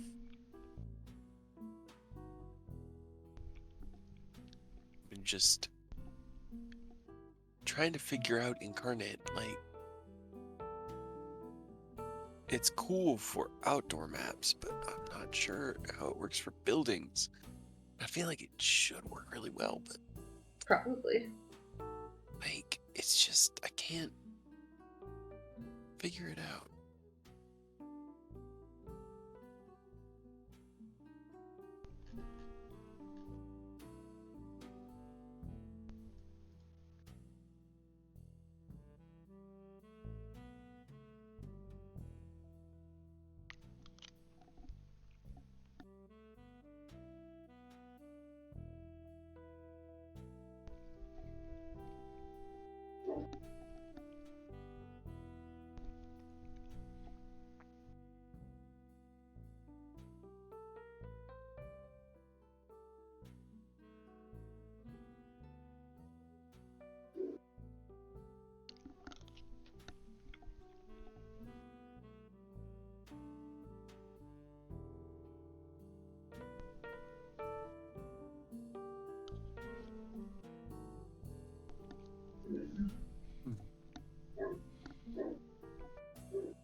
So, Cade, have you watched Legends of Vox Machina yet?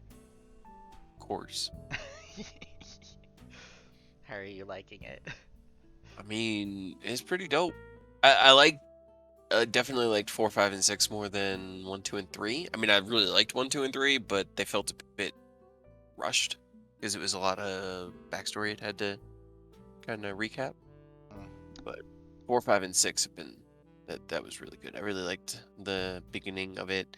I liked the callbacks. A lot of like the lines tickled the back of my memory. So I think they actually went back and like pulled some of the things that they legitimately said.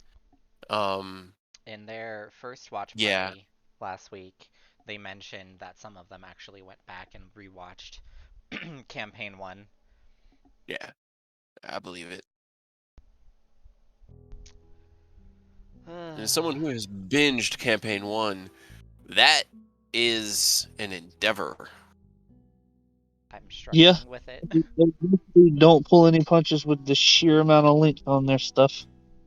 Nope. And it's 2.5 years of sessions. That's Fucking a fuck ton of them when they're like routinely 4 hours, give or take, across that many years. Most like Icewind and Tyranny combined now is probably about as long as campaign 1. yeah, because we were doubling up for a while there. Mhm. Yeah. It's mainly just that like it doesn't feel as long when you're playing. Yeah. That's just such a commitment to sit down and listen to. Well, I mean, I like doing it like lately we've been doing it playing Arceus because it's just super solid background noise. And like I never understood like I understood, but I didn't really have a good reference point from my own perspective why people would sit down and like watch football and enjoy it as much as they do. But you laugh, but that's what it's like for me. I love listening to it and like predicting what the calls are going to be. What roles is Matt going to call for? Is he going to do this? And then he'll be like, "Give me a perception," and I'll be like, "I think that one's actually investigation," and I'll say it, and then he'll go, "Actually, that one's investigation," and it's amusing, it's fun, it's interactive, You have and to I like really like the stories, and I like the role play amongst the players. I tend to They're really watch good. them. I tend to watch the campaigns while I'm like drawing or reading a manga or doing something because my brain can't just sit there and just watch them. Feel Either be that. like awkward, laughing, trying to decide what to do, and I'm just like, I need to do something. I wouldn't be able to do any. I couldn't focus on it if it was just background noise. Like when I do that with podcasts, I'm really barely paying attention to them. So I know I would miss out on a ton of the important story shit with it. Yeah. I mean, that's how my brain works is I can't do two things at once. It only has one track. So, like, if I am listening in the background, I have to be doing something that I don't have to be paying attention to, like, to keep my hands busy. Well, I didn't know having ADHD has some perks. I mean, it does for some people, not for me. I got the opposite where I only get one track of thought. Yeah, I've Selly got commented on me saying that I was able to play Final Fantasy on my computer, a game on my iPad, another game on my phone, and then Pokemon on my Switch. Good lord. Yeah, dude. Holy shit. Seems like a lot. Are you okay? Now I I can't get why even- you play D&D 6 nights a week. Listen, I have to turn down my music when I'm reversing into a parking space. I don't Right? understand how the fuck y'all function. I can't even listen to somebody talk and try to read like a sentence on a book or No, something dude, that's at the same time. impossible. Yeah. Exactly. Oh, Yeah, that's impossible. Chekhov. I'm joining another session on Tuesday nights. Jesus. So I got I- one on Well, I Fridays, mean- Saturdays, Mondays, and Tuesdays. I will say though, Cade, I completely understand the whole like watching football thing that you mentioned because for the first time in my life, I'm essentially watching TV and like a football dad yelling, "No, no, you have reckless attack. Use Right. reckless attack. You don't. No, need you have to disrespect-" rage first. God damn it, yeah, sure. It is so yeah. Yeah, I feel it. I feel it. It's fun, and it's like I never expected it. Like when Black started all this, I was like, yeah, it'll be fun, it'll be interesting, and then like it was cool, and we had fun, but it wasn't really until we started doing like Daniels, I think, that I really started to like. We did a few like the one shots, and I still remember Taros with fucking Biblio and. Oh. Oh my god! I It just, remember. I you know, remember Daniels. You were so excited when we leveled up, and then it just dropped. know how I'm still excited. I miss Dante. He was a special shadow boy that just wanted to slice people up with a sword made of shadows. That was all he wanted. That was definitely a fun. We just got turned in by him. Oh my god, I Scooby-Doo almost died. that was so good. I deceived the party as character and player for a solid like I don't know. It had to, me and Daniel were talking about it for like a month. And before we finally got to it, and like we were going aboard this ship, we were supposed to be sneaking aboard the ship full of smugglers, and we were gonna like take the ship back from the smugglers and take them down one at a time and go all like stealth covert ops. My character had a smuggler background, and he went on the ship ahead of them and made a bunch of like hand signals, being like, "Hey, there's danger over here." And when they climbed up onto the ship after him, like a Who minute was it later, that fucked up? what do Nobody. you mean? Nobody Nobody. fucked up. They were pirates, so Yeah. it just didn't go exactly the Well, I plan. mean, 'Cause like Cade said that No, no, there no. was a plan, and then apparently some of us or all of us just fucked it up. No. Dante's plan was to he was trying to salvage the situation the whole time, trying to get it without having to kill them, because once we started to kill them, there was really no talking his way out of it. But the person who screwed up the plan was fucking Ducat. Oh yeah. Like if we his plan went awry when we all got separated. All right, that was the first thing that went wrong. Was he was expecting to be able to talk to you guys and reassure you that like it's okay, like you know you're not going to get killed. Wink, wink, nudge, nudge. I know what's going on. I'm kind of in control of the situation. But they arrested everyone, including Dante. I'll And never they disarmed forget. everyone. I'll never forget Aurora just being like, "Yeah, okay, I'll listen to you, pirates. I'll go back inside." Like what? Bro? Well, Oh, to be God. fair, I was just chilling in my room after like breaking my cuffs, and I was just like chilling in the hammock, and then just all this noise going on. I was just like, all right, fine, I'll see what the hell is going on. And then I peek out, and then everybody's fighting, and the pirates are just like, what are you doing? Go back in your room. And I was just like, okay. Just walked across and went into someone else's room. Exactly. It was madness. That whole session on that boat was just one craziness after another. Dante and Ducat, and like nobody had hurt anybody. The worst we had done was club one smuggler to unconsciousness and tie 5 them to a times. mast. Yeah, we kept having to hit him. You guys kept having to hit him, but you did it. And we had done it without hitting anybody until like it finally got down to the point where they trapped us in the hold. We had nothing. All Dante had was his spell his casting focus, and like they were like, you have to decide now, join us or die with your friends, and he was like, okay, and chaos bolted that one guy and just murdered him right off the bat. Oh yeah. And it was like, okay, well now we're fighting. And it was like, yay. Oh god. You're the Yeah. pirate ship. Yeah. He was still gonna try to make it work and still try, because he was the dude that sent us out there, that like whatever his name was like he's the one who took Dante's boat. He's the one who had it impounded. That's all Dante wanted was his fucking boat back. He didn't even want to leave you guys. You guys were cool. He was like, especially he was chill with like Gesh and is it what was your name? Your character's name? We never remember it. Mine? Aquarius. Yeah, Aquarius. That's what it was. Yeah, Aquarius. You know, you guys were cool. He wasn't so cool with Milo and I Ducat. almost died on our way back. Yeah, that was fucking hilarious. This is why you never But split the anyway. party. Yeah. Well, he wanted to go alone. If I had been able to go alone, I would have been able to just run away. But I couldn't just go alone.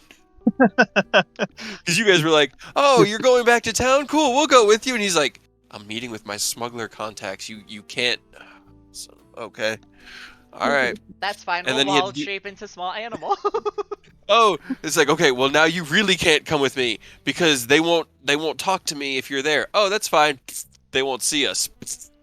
God damn it. It was because Earth and I were both druids. It was ridiculous. It was it was complete D&D shenanigans, and it was great because it forced me to have to talk in code, because I was just going to be like, we'll have this conversation through text, Black. It'll be great. Or Daniel. I guess It was Daniel. Yeah. But anyway, maps ready?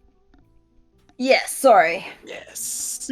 That's all good. We're not going to go to maps immediately. I was actually just looking. I was looking for a horse and cart.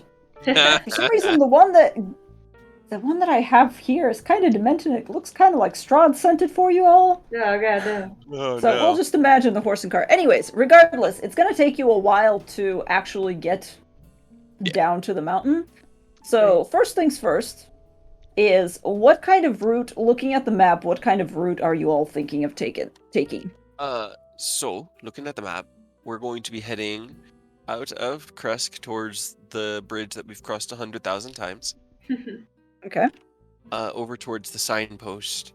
And then we will take, instead of continuing east from there, so we'll cross the bridge and then go east, we're just going to take that big, windy path down south, Drink crossing down. the bridge at Luna Lake, and then we'll come into Mount Kakis along its western ridge. All right, yeah. And he pretty much just traces it out for everyone as we're just rolling along in the cart. Shockingly enough, that is actually the path that you have usually taken, Reva. Yeah. Okay. That's good. That's a good start. Yep. I mean, this is the intuitive path. So. Yes.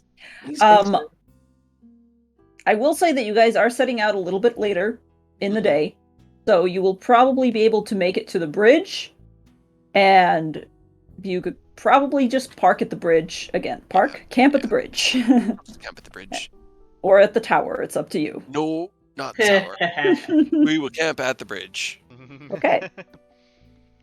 And yeah, I guess we'll do a fire. Okay. We'll do a fire. Yeah. Okay. Are you camping like right on the road, or Oh, going deeper into the woods, or what kind of thing are you doing? how close is there, like, any room between the road and the woods? The road here is pretty tight.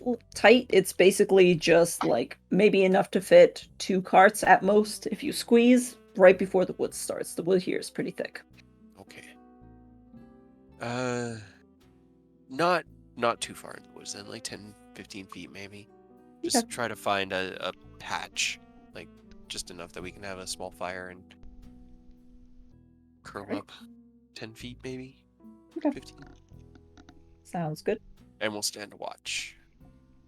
Stand watch. Okay. Yes. Who's gonna take first watch then? I don't know why I still have this really soothing jazz music. Hold on, let's get rid of that. I mean, I was digging it. It reminds me of Final Fantasy VII. I don't know. It makes me think of Seventh Heaven, the bar. Oh, Fair enough. Until you change the music. Yeah. Well, you guys aren't in your inn anymore, so Yeah. who's taking first watch then? Before we Mhm. like start up for bed, like when we're like sitting around like having dinner and stuff, Reva needs to go over and sit next to Seraph. Hey. Okay. So you know when we were talking earlier in the inn About? she just kind of like lifts up like the corner of her mouth, or like the corner of her lips, like to show you. Oh. Okay. In hindsight, I don't know why, but I might have lied a little. Okay. And I do need to eat fairly regularly.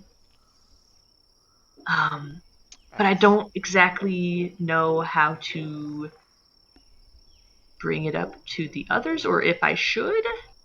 What exactly do you need to eat? What do you think I need to eat? I don't know. I've read it's different for each Tapnir. Dampier, Just sorry. the the more usual one. The just blood, not any of the regular, the weird things. Thankfully. Cray, Carter! Oh boy. Really? This is how we're doing it? So, Reva here is half vampire. Wow, thank you for the subtlety. Relax, I relax, relax. She's not in line with Strahd. I figured. I kind of guessed by the fangs that there was some. The pointy ones. They're Yeah, pretty noticeable. they are. I mean, Yeah. you kind of So, silvered them there, so There's anyway. only so much I can do to hide them, yes. So, anyway, she's known as a Dampier. I've read about them. And they require a specific type of food to eat to satiate their hunger. So I mean, you she's... can event have every. We know it's blood. Are you saying we need to donate blood? Is that what you're getting at? Because Yes. that's like not even that big a deal at this point. We've done so many things. Like as long as Yeah. it's not going to turn any of us into vampires, I don't think anybody's really going to have a problem. If you need Well, some blood, you kick some blood in it. Okay. This great. has gone a little less concerned that I was expecting. I mean, do Well, you as know how long as much it's blood not going we've? to turn us. No, I don't even think I can do that, honestly. Sarah just Haven't goes back to tried. eating their meal. Yeah, Yeah. Cray's just eating. No, I mean, like, as See, long there as was you're nothing not, to worry about. You were worried about nothing. I you're mean, not. it's usually a bigger concern. Usually. Well, let Like me a just couple say that would have. Dampiers are unique, and not all of them require blood. So... Be lucky I don't need any weirder things, like the ones that murder people. Yeah, that. I mean, if you get hungry enough, you probably could. But no, Sure. how about? I mean, just let me know first. Give me a heads up. Maybe a 3 count.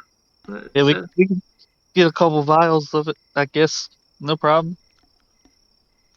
if you want, it's easier if I just do it. Honestly, it probably hurts less. Also, just so any really just straight out, Oh. just like that. I mean, I all right. mean, If it had been when we first got here, it would have been like a hard no, like absolutely. But we've seen a house kick someone. Like you, that's peak weird. Yeah. And We've Fairly actually seen concerning. 2 different houses kick the same person. How did you? What? Don't question it. Two? Exactly. How did you find 2 houses that kick people? There's no explaining it. So you know what? I'm willing to accept this face value. Like that's I mean, fine. it's definitely weird. Like, I don't want to undersell this. It's definitely weird, Right? but like, you don't seem like a. I mean, as of now, you don't seem like a bad person. I really hope this isn't like a long con and you're about to fuck us up for it. But Not that I know of. I just need to eat. Yeah, so which one of us do you want it to be? Nose goes and Cray touches his nose. I touch my nose. Dumas touches his nose. thing here, then Dexterity check. yeah. I think Carter would beat it all out. Yeah, Dexterity check actually, for that's Nose fair.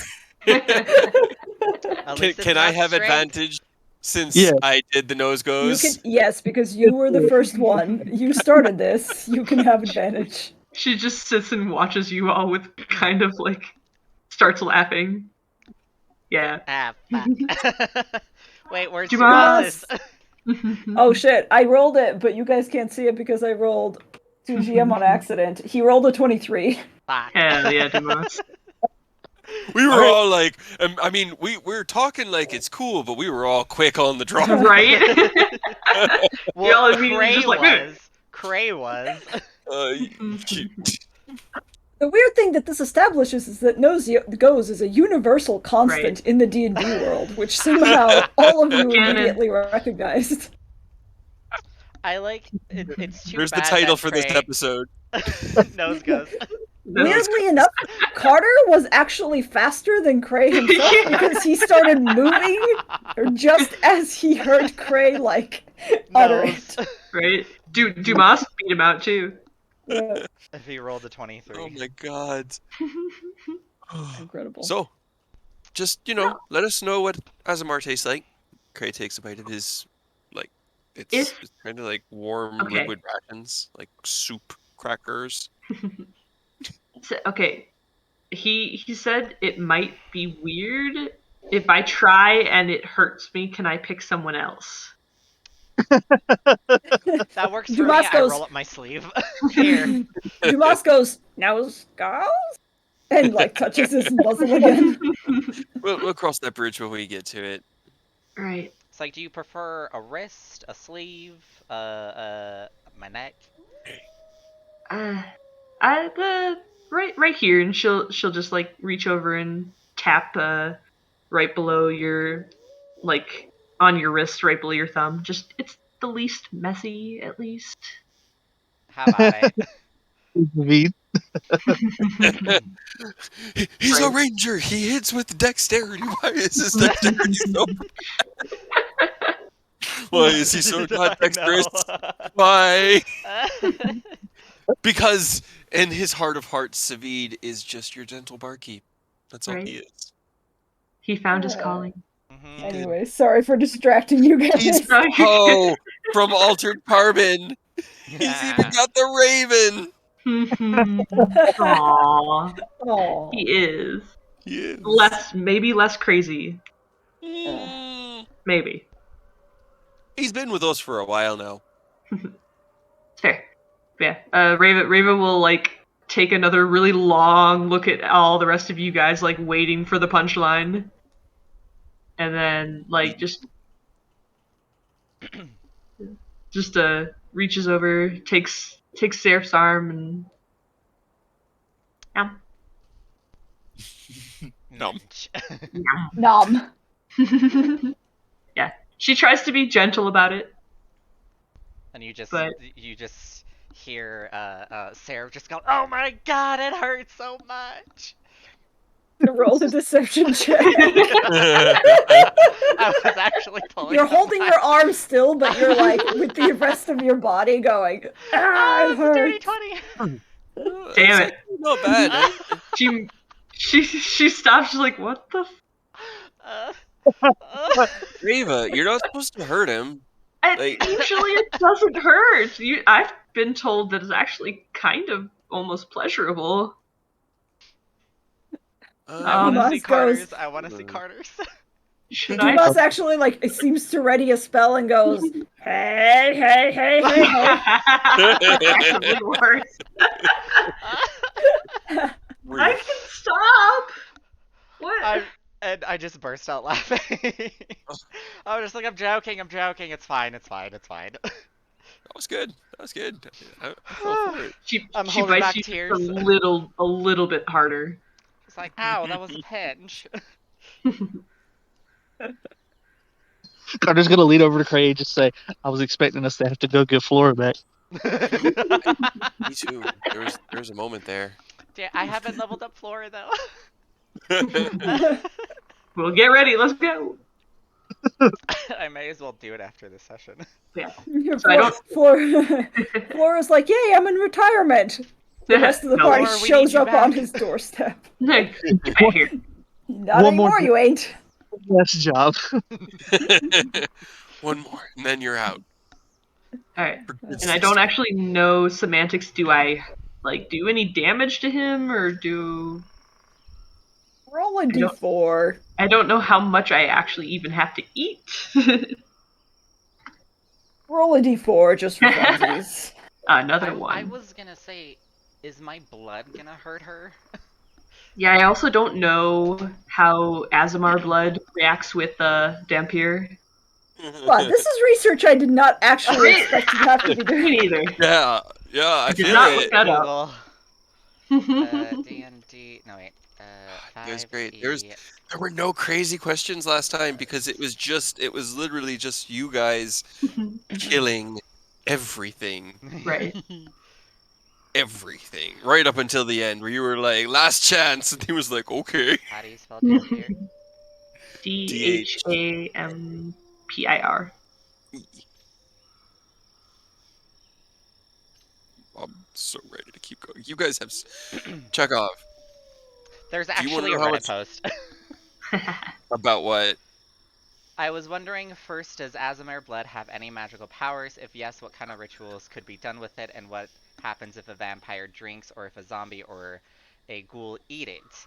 And the same question towards a tiefling and other plane-touched races. Can we retcon take cerebral spine fluid? Can we do that? Yeah, that's what I was talking about, the less deadly ones, because, one of them is, drinking fucking spinal fluid.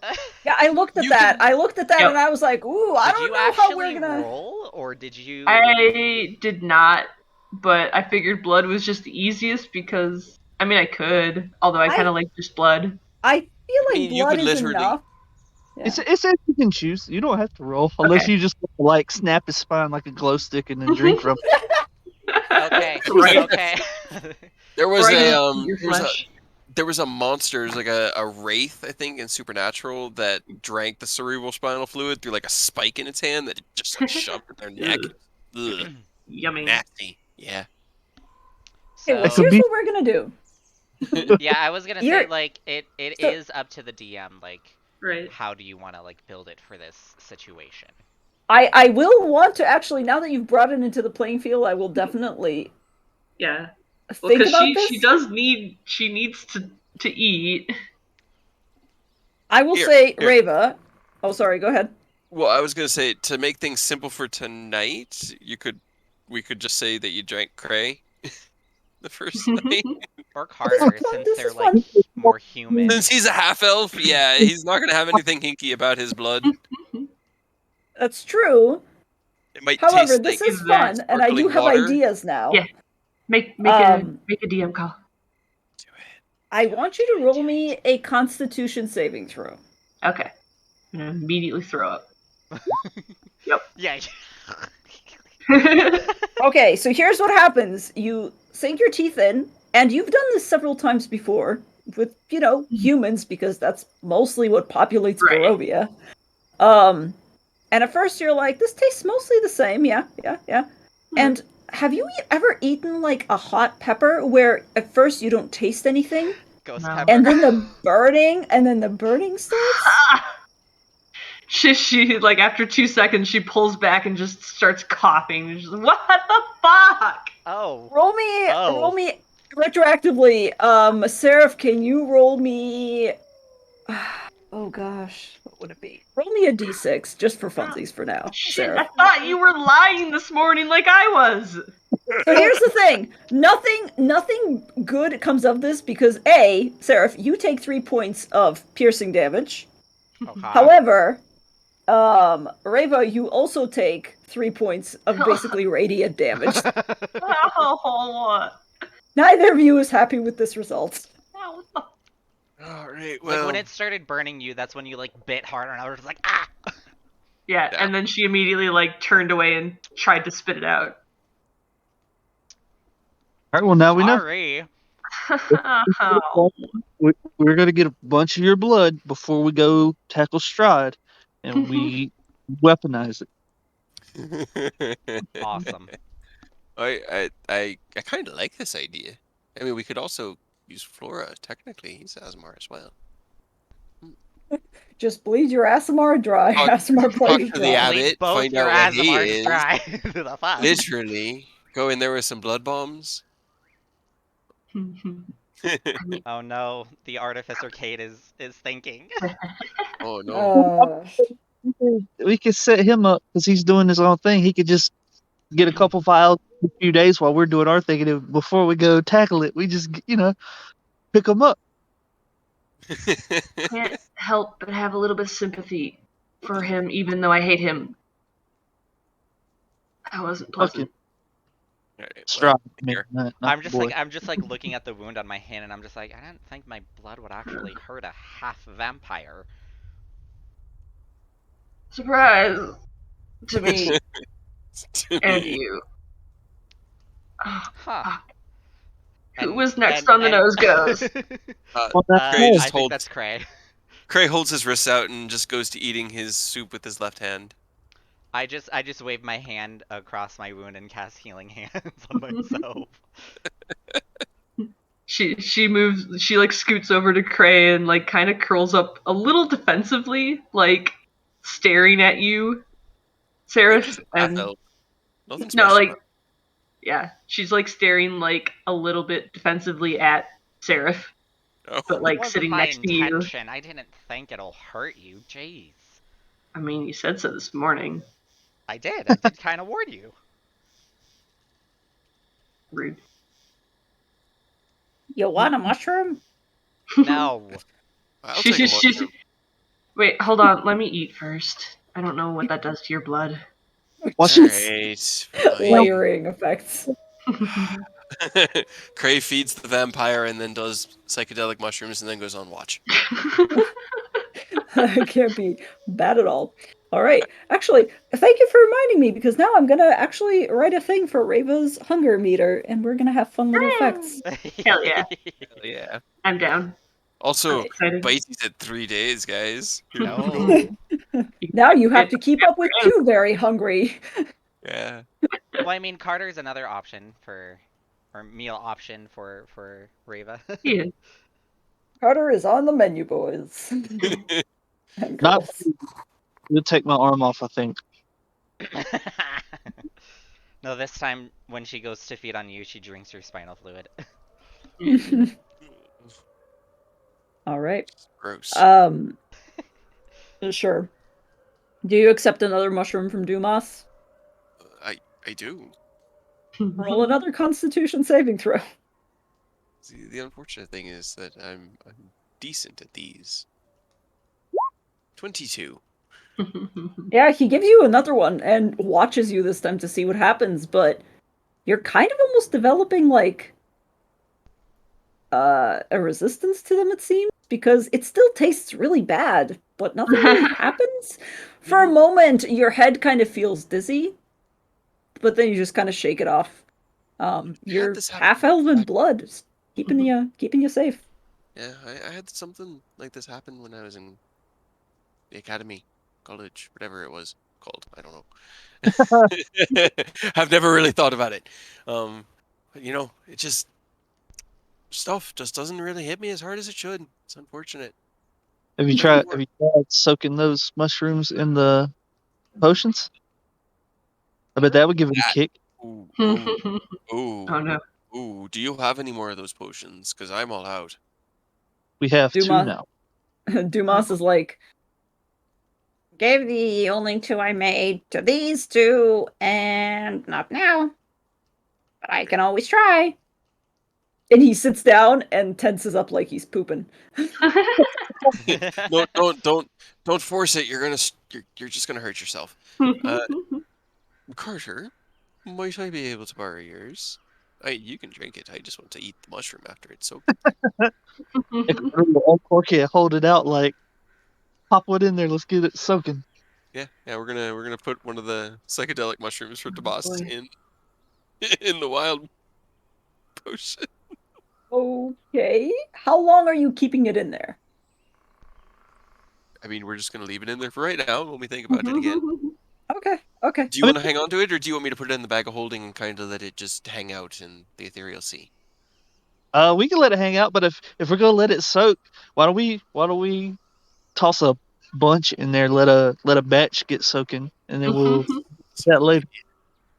How many of them mushrooms you got? Wild mushrooms. Dumas will be able to provide at least like 3 mushrooms of the same type that he just has on him. 3 mushrooms soaking in a potion of wild. You're a scholar and a gentleman, Dumas. He goes, yeah! I will. Can't believe I've never tried this before. Oh boy. I feel like there's probably a good reason you haven't tried this before, but I don't know what it is. Because I Neither don't do know what I. will happen. All right. Watches, and then the next day's travel. All right. Go ahead and roll perception checks, whoever's taking watch. I will take one of them, and I will have D help me. Ow. 24. You and D stay up, and weirdly enough, nothing really happens, but you do hear a couple of distant wolf calls. It seems eerily quiet to the point where like there's not a lot of wildlife necessarily passing by, but it was without much of an issue. All right, let's see. So that's Rava. Wake up Rava for second watch. Okay. Already. Yep, sorry. You drew the short straw, and he throws himself down next to the fire and curls up and goes straight to sleep. Areva, go ahead and roll me a perception check. You have dark vision, huh? Yeah. Okay. Everyone does but Carter. That's why I'm taking the last one. Reva, your watch goes relatively uneventful. About 3 in the morning ish. You do hear some distant movement in the trees. It's maybe about, by your estimate, 20, 30 feet away, but in the woods. Like to the point where, and the trees are relatively thick here, so you can't see anything, but you do hear movement. Can she pinpoint which tree? Yes, you kind of turn and look over your left shoulder. Alright, And she will walk over there and climb the tree. okay. Scale the tree. Relatively easy. Actually, no, go roll me athletics just for I fun. don't need to. Oh, you don't need to, that's right. So you just kind of walk up She the just tree. walks up the tree. Yep. Nobody is awake to see it, so. Nope. Yeah, she just like does the creepy like crawling thing, like. Yeah, you do. You get up the tree and you're looking just around in the surrounding area, or She gets up into like the higher up in the tree and then stops to listen again, and she'll just like stop moving entirely. okay. Couple of minutes go by. You look down. Off to the side, you can see your camp, and there is a little bit of a campfire still kind of going on. It's mostly embers at this point. But you see that, and you look away and let your eyes adjust back to the darkness. And down below, just below the tree that you had just climbed up, kind of on the other side of where you climbed up, you see what appears to be the form of a wolf. And it is just looking directly up at you. Not moving, just staring. Just a gigantic black wolf. She will just return the stare and kind of hiss a little bit. Watches you for another minute or so. Doesn't move. And then slowly it turns around and disappears back into the forest. So I thought, bitch. she'll sit up there for a little bit longer, like watching over the campsite to make sure she has like a better vantage point. For the rest of your watch, at least, nothing seems to happen. Okay.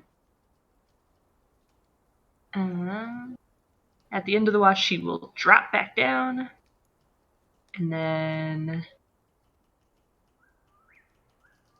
You wouldn't even take falling damage for because you're a monk. nope. Exactly. Yeah. She doesn't climb back down. She just drops. Oh. All right. And then she doesn't know that Carter is blind, so she nudges him. Carter slowly opens his eyes, sees that it's still dark as shit, and points over towards Sarah. Really? You get to pick if you don't want to do it. He's gonna one eye closed. He spreads the other eye super wide, and he's like, "These are regular eyes. Good night." Regular eyes. Fair. All right, fine. Walk over and shove Seraph instead. Not her. Just kind of like tips him over onto his face, like with my boot. Oh, but why? Carter said it's your turn. Fine. Good night. Whatever. There was a giant wolf, by the way, but keep an eye out for that. He went away. But if he comes back, let me know. Sure. All right, good night. Roll me a perception check, I guess, for second watch. Or third watch. I'm so good at it. Oh, Jacob. Oh, damn, you are. Yes, you are. Guys, we are getting progressively worse, though. Like, come on. You gotta step it up, guys. Come on. Incredible. Your watch also goes mostly unhindered. A couple of weird things you notice is, first of all, you notice a couple of wolf howls in the distance. And they seem to be random at first, but the longer you listen to them, the more you realize that they're coming from very specific points, and they're all approximately the same distance away from you. And you kind of triangulate, and you're like, these wolves are pretty equidistantly spaced out from our camp, and that's a little creepy. Iridescently. Yes, iridescently, yes. But they're basically like in a circle. You don't see anything approaching. You just know that there's some wolves out there, and they are weirdly like circling your camp. Neat. Other things you notice is a bat flutters down into one of the nearby trees and just kind of clings to one of the branches and seems to almost be looking at you for the longest time. Just staring. I'm just like keeping an eye out for the wolves rotating around the camp.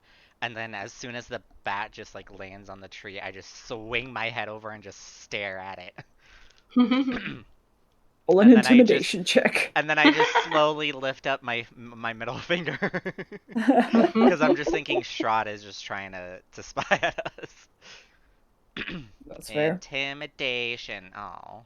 So intimidating. I'm so intimidating. You lift up your keyblade like it's a bat or a rolled up newspaper, and you kind of go, Bat doesn't move or doesn't seem to react for the most part, but it eventually flutters away. And as the day breaks, more or less, the only thing you really notice is that it's a little bit mistier than usual. A little bit oppressive, kind of rolling in very close to your camp just outside of the camp borders, essentially. Great. I wake up Carter. But other than that, you guys have spent a normal night. Normal. What is that? So, didn't even use any Hopefully. spells. We will have a normal day's travel, and then another normal night, and then possibly another day's travel, another, continue along, unmolested, unaccosted in this country. I like that attitude. Trying to look at the glass as half full. And All right. not shattered. Yeah. So I have started our path. Okay. That's where Excellent. we're going. I don't know if like when we get there, if I have to start making checks because like the map has a road on it, but the overworld doesn't. I can kind of see how it's supposed to go. Yeah, the overworld does not. However, Reva has kind of more or less been here before. So it's up to you. You can have Reva lead you, and she can roll survival with advantage, or one of you can also I'm still lead. pretty good at that. So yeah. Okay. Why don't you sit up on the front with me? You can lead the way. I'll keep the horses going. Carter, Seraph, Demas in the back. And we'll be on the way, along with my pets, Theonadar and Kutchi. Okay. It has been a little bit since the last time I came down this way, but I'm pretty sure we go this way. Wow. I rolled a 20 and a 1. Hell yeah. Wow. Jesus Christ. You literally came to a fork in the road and you're like 50-50 chance Yep. this way, and you picked the right one. There's just like a breeze, the wind blows in one way, and you're like, I'm gonna follow that. Yeah. I will say that even with the horses, you guys start going up, and you are heading into higher elevations pretty much almost immediately. For a while, you follow, and the smallish woods are on your right side, and it's a thicker forest, but it begins to very slowly drop away, and you realize that you are kind of basically hugging the cliffside of what is beginning to be mountains. And yeah, you're basically outlining the exact path you guys are going to take. I will say that probably with the full day and with the 20, you managed to avoid several quite dangerous parts of the journey. I will say you will probably get from the bridge for with a full day's journey, you will get to about here-ish, maybe? Actually, the full 20, maybe like like All this. right, into the mountains. Yeah. The weather is, however, dropping.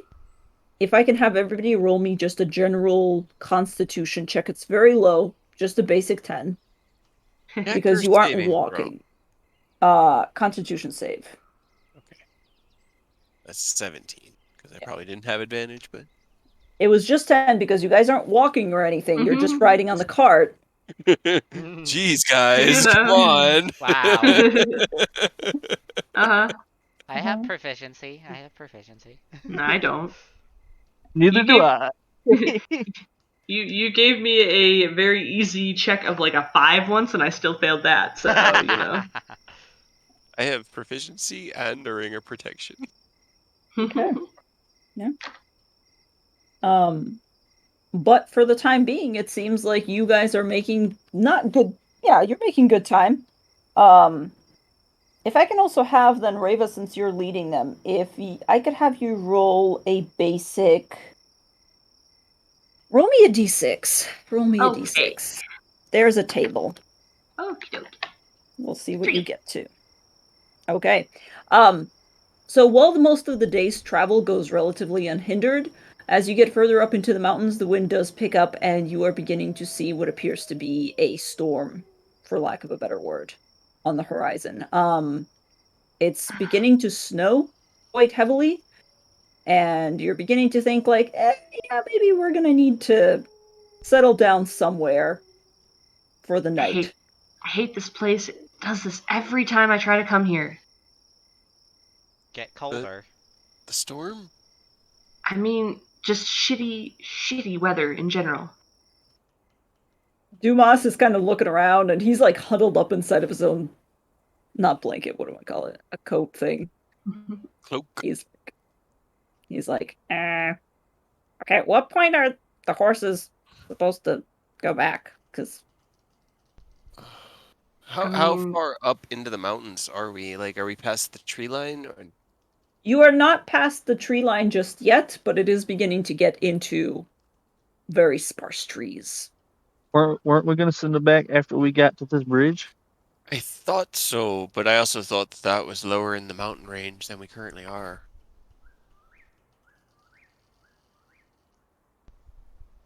I mean, we probably can't take them too much further.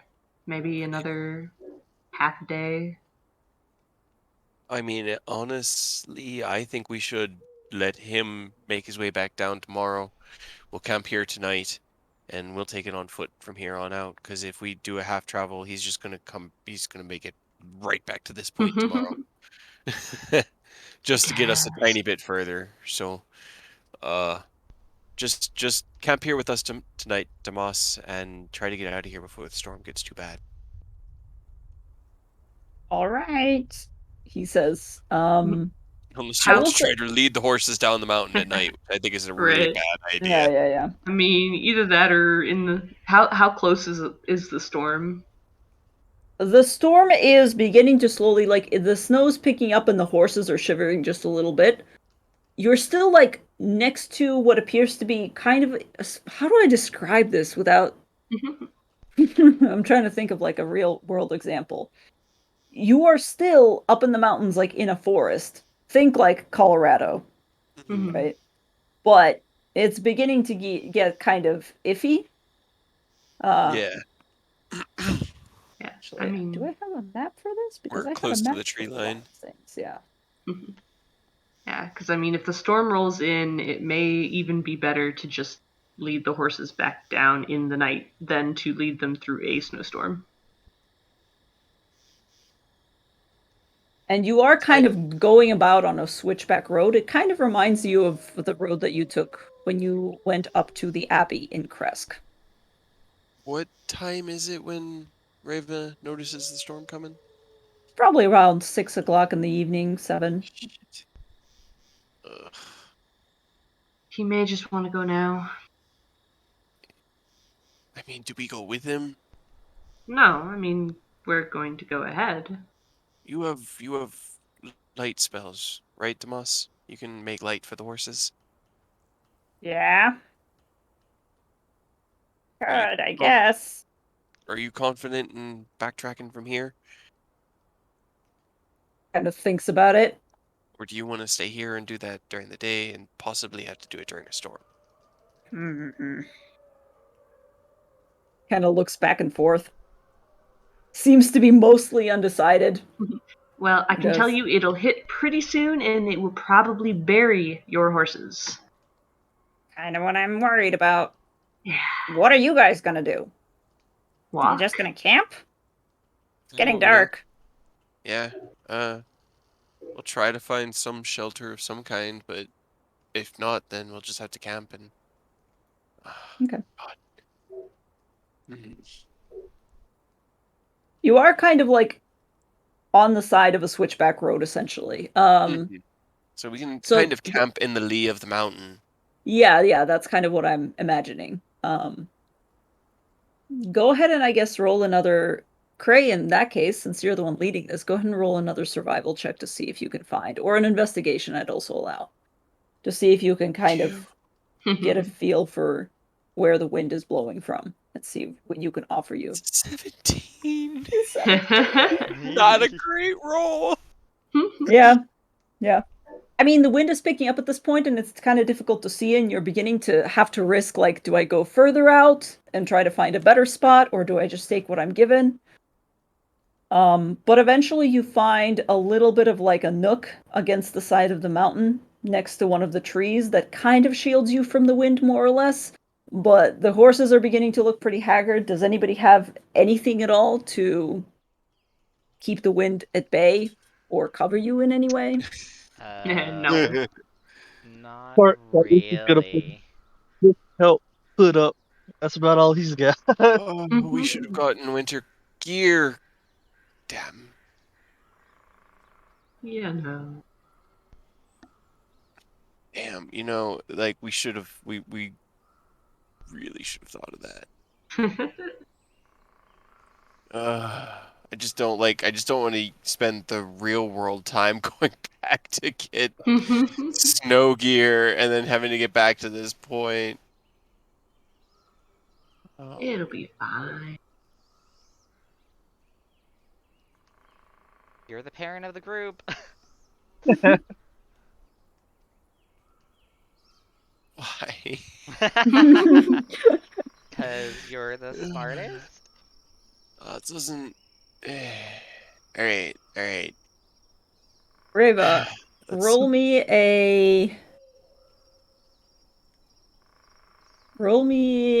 just an intelligence check, I guess. Or a history. We have plenty of money. We had, like, I'm sure that there are places we could have bought, like, tents. You could have, yeah. And stuff, just didn't even. 12. Yeah. Yeah, you should have probably brought something with a 12. Well, no, you've been this far. You have a couple of ideas. A, it's possible that across your trek, you could come across some adventures that were felt earlier. Right.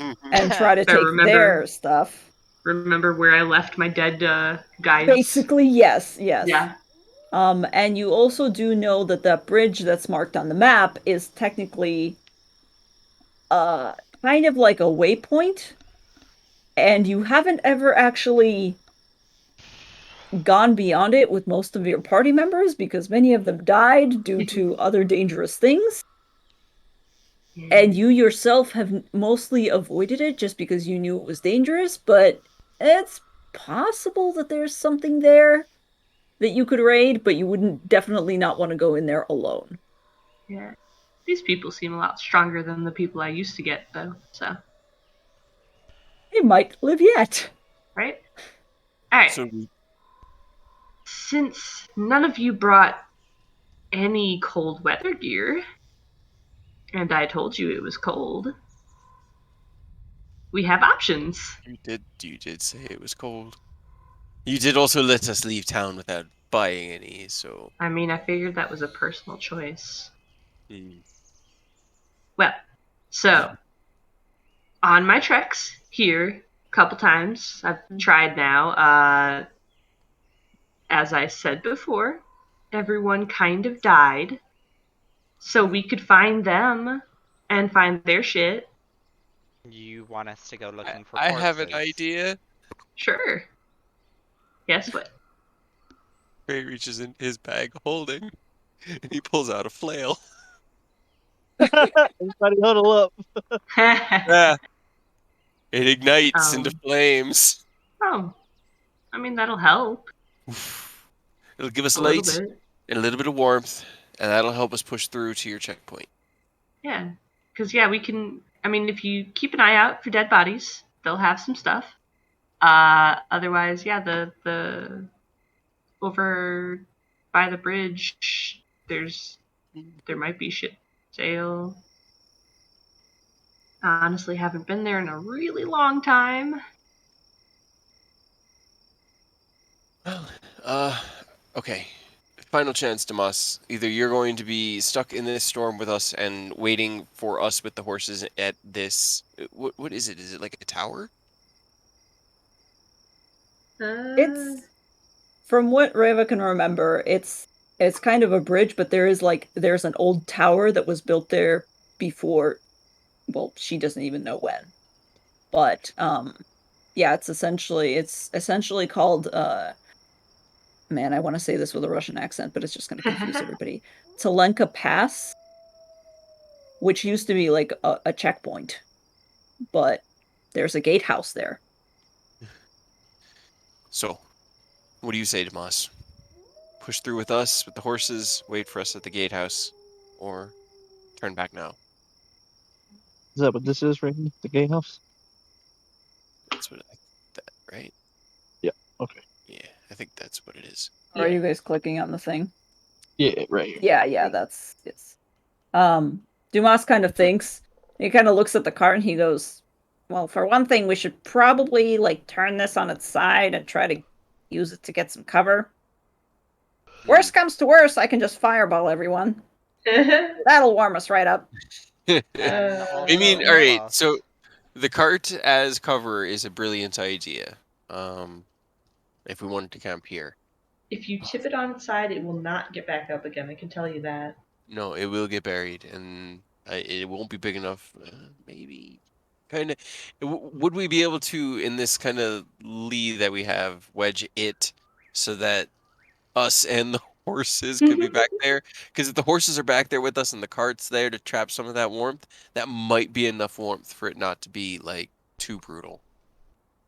It's you definitely. The cart itself is not that large, and you do have two large horses. Crest horses are workhorses. Yeah. So the reason that they're not dying up here, which horses die if you look at them wrong, from what I've heard. Sorry, me and horses. We don't. But they're quite large. They're like they're not gonna fit. They're not gonna. No. Okay. What do you guys think? I mean, honestly, do we push on? Do we stay? Like, I think he should go back and we should push on. Yeah. But I mean, that's honestly, if you want to bring back the horses and cart at all to your town, you need to turn back now that was and the whole take them. point of you coming along here, Damas.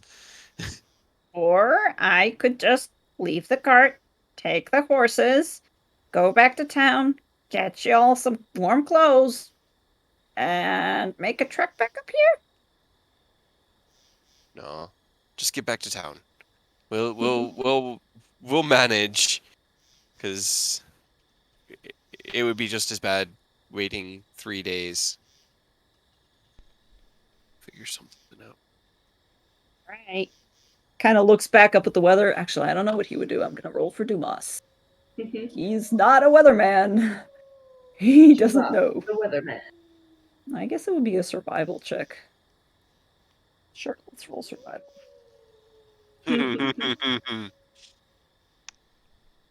8. Dumas kind of thinks about it for a moment and goes, "All right, well, I don't want to have to travel back. Well, it's snowy, so I'm just gonna go now, I think." Yeah.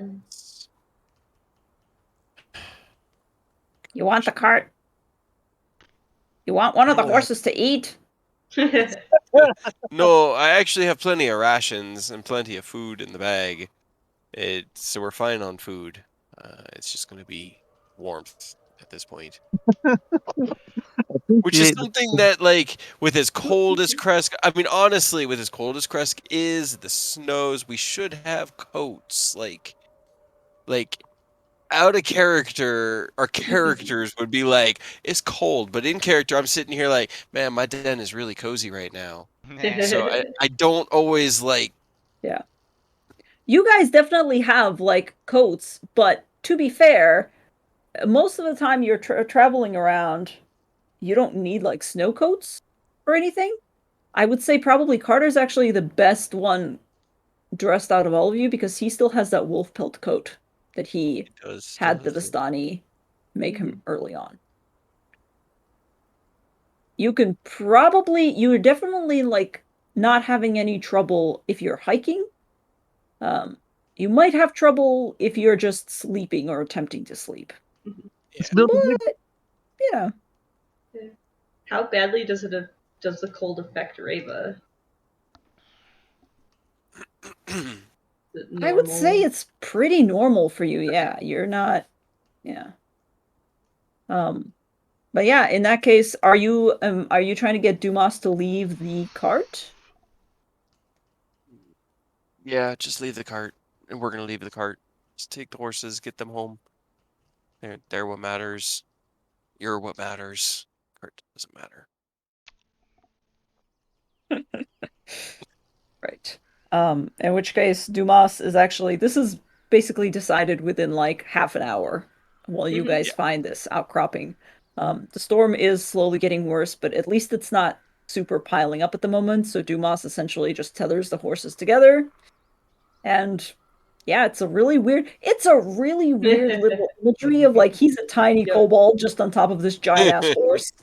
Yep. He's essentially riding its head more so than he's riding on its shoulders. He's like halfway up the neck. Yeah. But yeah, he eventually like turns around, glances at you a couple of times, worriedly, very worriedly. But eventually he just turns the corner and you see him disappear, and then the snow basically covers up his silhouette as it's beginning to come down. I will say that with the cart there, you can definitely have enough cover between like the mountainside and the cart to build a little campfire and more or less keep yourselves warm. Let's just camp here. So Okay. Keep warm. It's either that or Battle of the Blizzard. yeah. all right. In which case, you guys camp out here. Can Reva look around a little bit, like, try not to go too far, but a little ways out to, like, search around and try to remember if there was any, like, of her people who died around here? Yeah. Roll an investigation check. Investigation. Definitely not. Okay. Yep. You wander away from the camp and you look around. You look to your left, there's a mountainside. You look to your right, there's a forest, kind of ish. It's snowy. The snow is getting in your face, it's getting in your eyes, and it's getting in your boots at this point. And you're just kind of like, fuck, this looks like every other place on the road at this point. Not a lot here. Alright. Not much to go off of. Yeah. She'll go back. Okay. All right. Are you guys keeping watch in that case? Yep. Gray'll keep it. He'll offer to take first, or if somebody else wants it. I'll take first. Alright. He's asleep. It's cold and tired. Fair enough. Go ahead and roll me a perception check. Yay! Hell yeah. Excellent. Also, important question, Reva, are you eating before you go to bed? She'll probably wait a day. I was gonna say rock, paper, scissors, boys. She ate yesterday. She'll probably be fine for one more. Okay. Sounds good. All right. Seraph, you stay up. And it's, to be fair, you can't really see a lot. There's a cart on one side, there's a mountain on the other side. You're kind of looking up, you're having to peek your head out of the side, and the snow just keeps falling. After a while, even like dark vision doesn't matter here, there's just way too much stuff, and you're not even sure what to essentially look out for. But I mean, you don't notice anything amiss?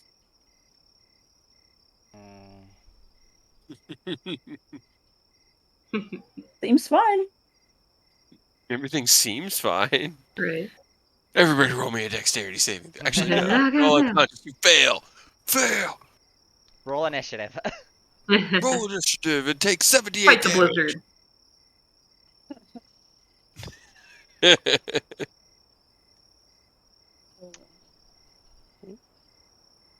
are you waking up for? Second watch? Rava.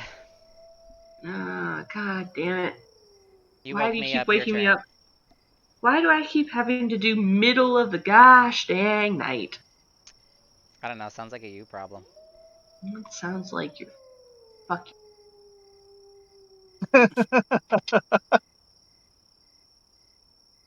She just. Get a while you're asleep next time. All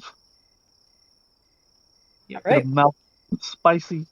The one good thing is that the snow is slowly beginning to let up just a little bit. Like the majority of it was in the beginning of the night, and now it's just generally snowing.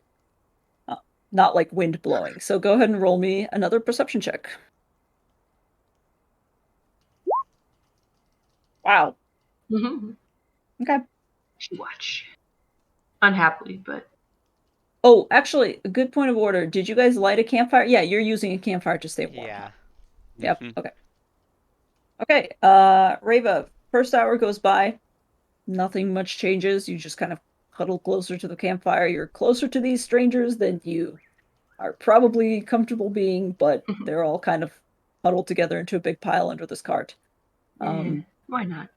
About second hour into your watch, you hear a falling stone on the side of the mountain. Just a general like, and then it rests. You hear some scraping.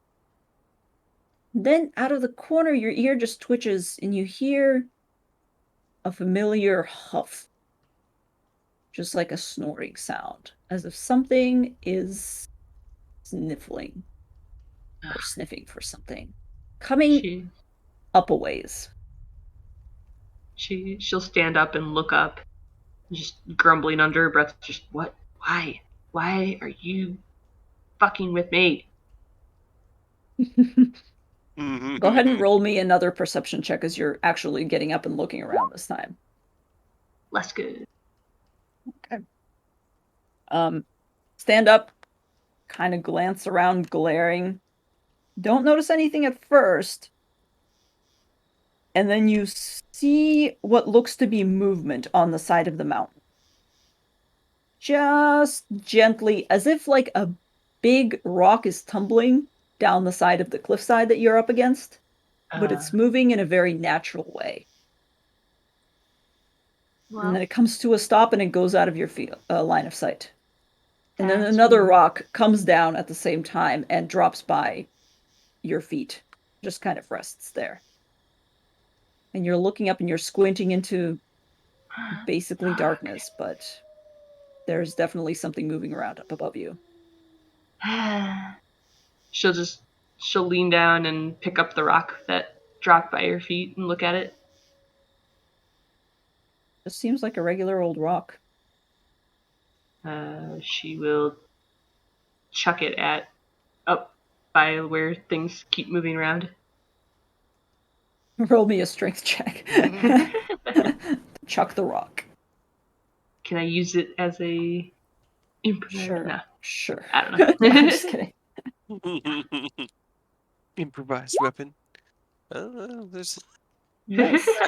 Yeah. Yeah, you go for it and you just arm it and it goes skittering off against the edge and something definitely does move at that. And it suddenly shifts and you're like, "Oh shit. Oh shit, wait. That wasn't like a cliffside," and it suddenly hurtles towards you and you hear the scraping of claws on stone and suddenly something is falling towards you. Roll me a dexterity saving throw. She just kind of like shrieks and hopes that it wakes up somebody. Okay. Does it wake us? All right, you roll out of the way just as a gigantic creature comes basically barreling into the inside of the cart, essentially, because it's coming down from the mountainside. I need everybody to go ahead and roll me initiative. Whoops. Oh. And Hey, look, I have a token. I was You gonna do. say, Give me 1 Nobody else second. does. Give me a second. I will get us onto the field in just a second. Yes. We get to see Rava fight. Right? You do get That's to see why it.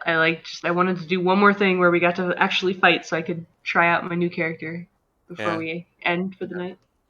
Yes. And So we got let me plenty of time. move I know. you Plenty to. of time. It's I so know. nice. It's so nice. Doesn't change the fact that I'm still sleepy. I know I am a little too, but I'm still like, Cray would have thought to bring at least a cloak.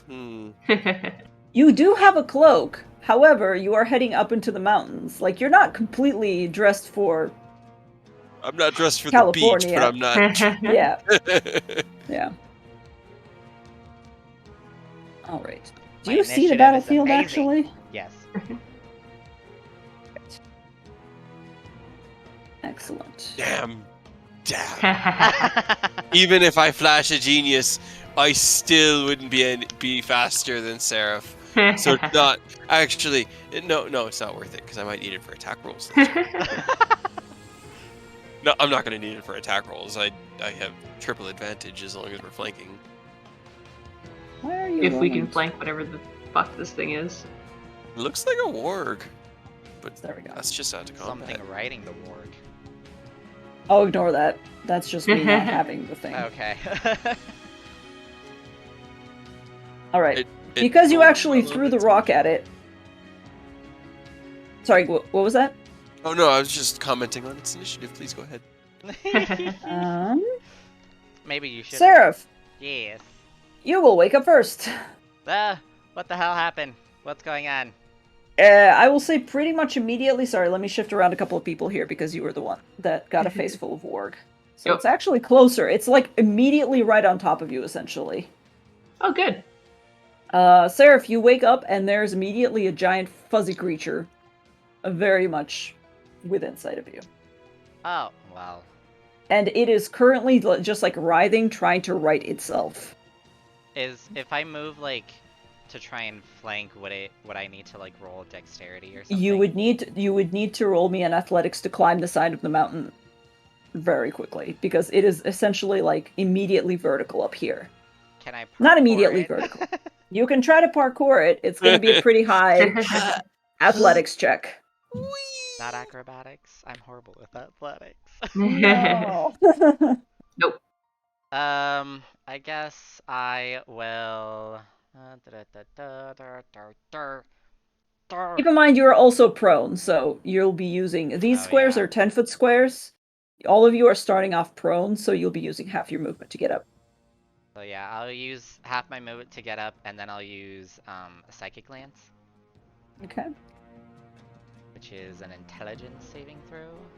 Ooh. They're not smart. No, you and those intelligence saving throws.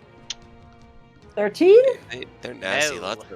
Lots of really stupid monsters out Since there. it failed, it takes the damage and it's incapacitated until the start of my next turn. Oh damn! Wait? Is it stunned? Hold on. Fail save 76 psychic damage. I rolled the 24. Damn. Right. Hell yeah. Okay, 24. So... Holy fuck. Yeah. It immediately, like, as soon as you turn and meet eyes with it, it just lets out this ungodly, like, animalistic screech.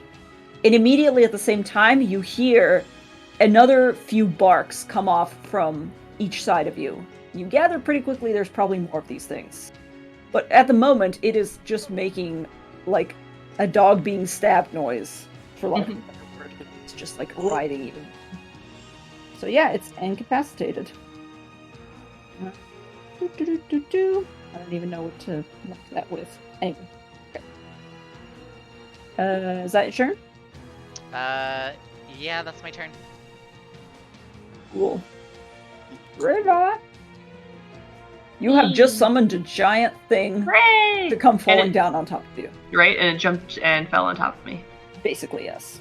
Alright.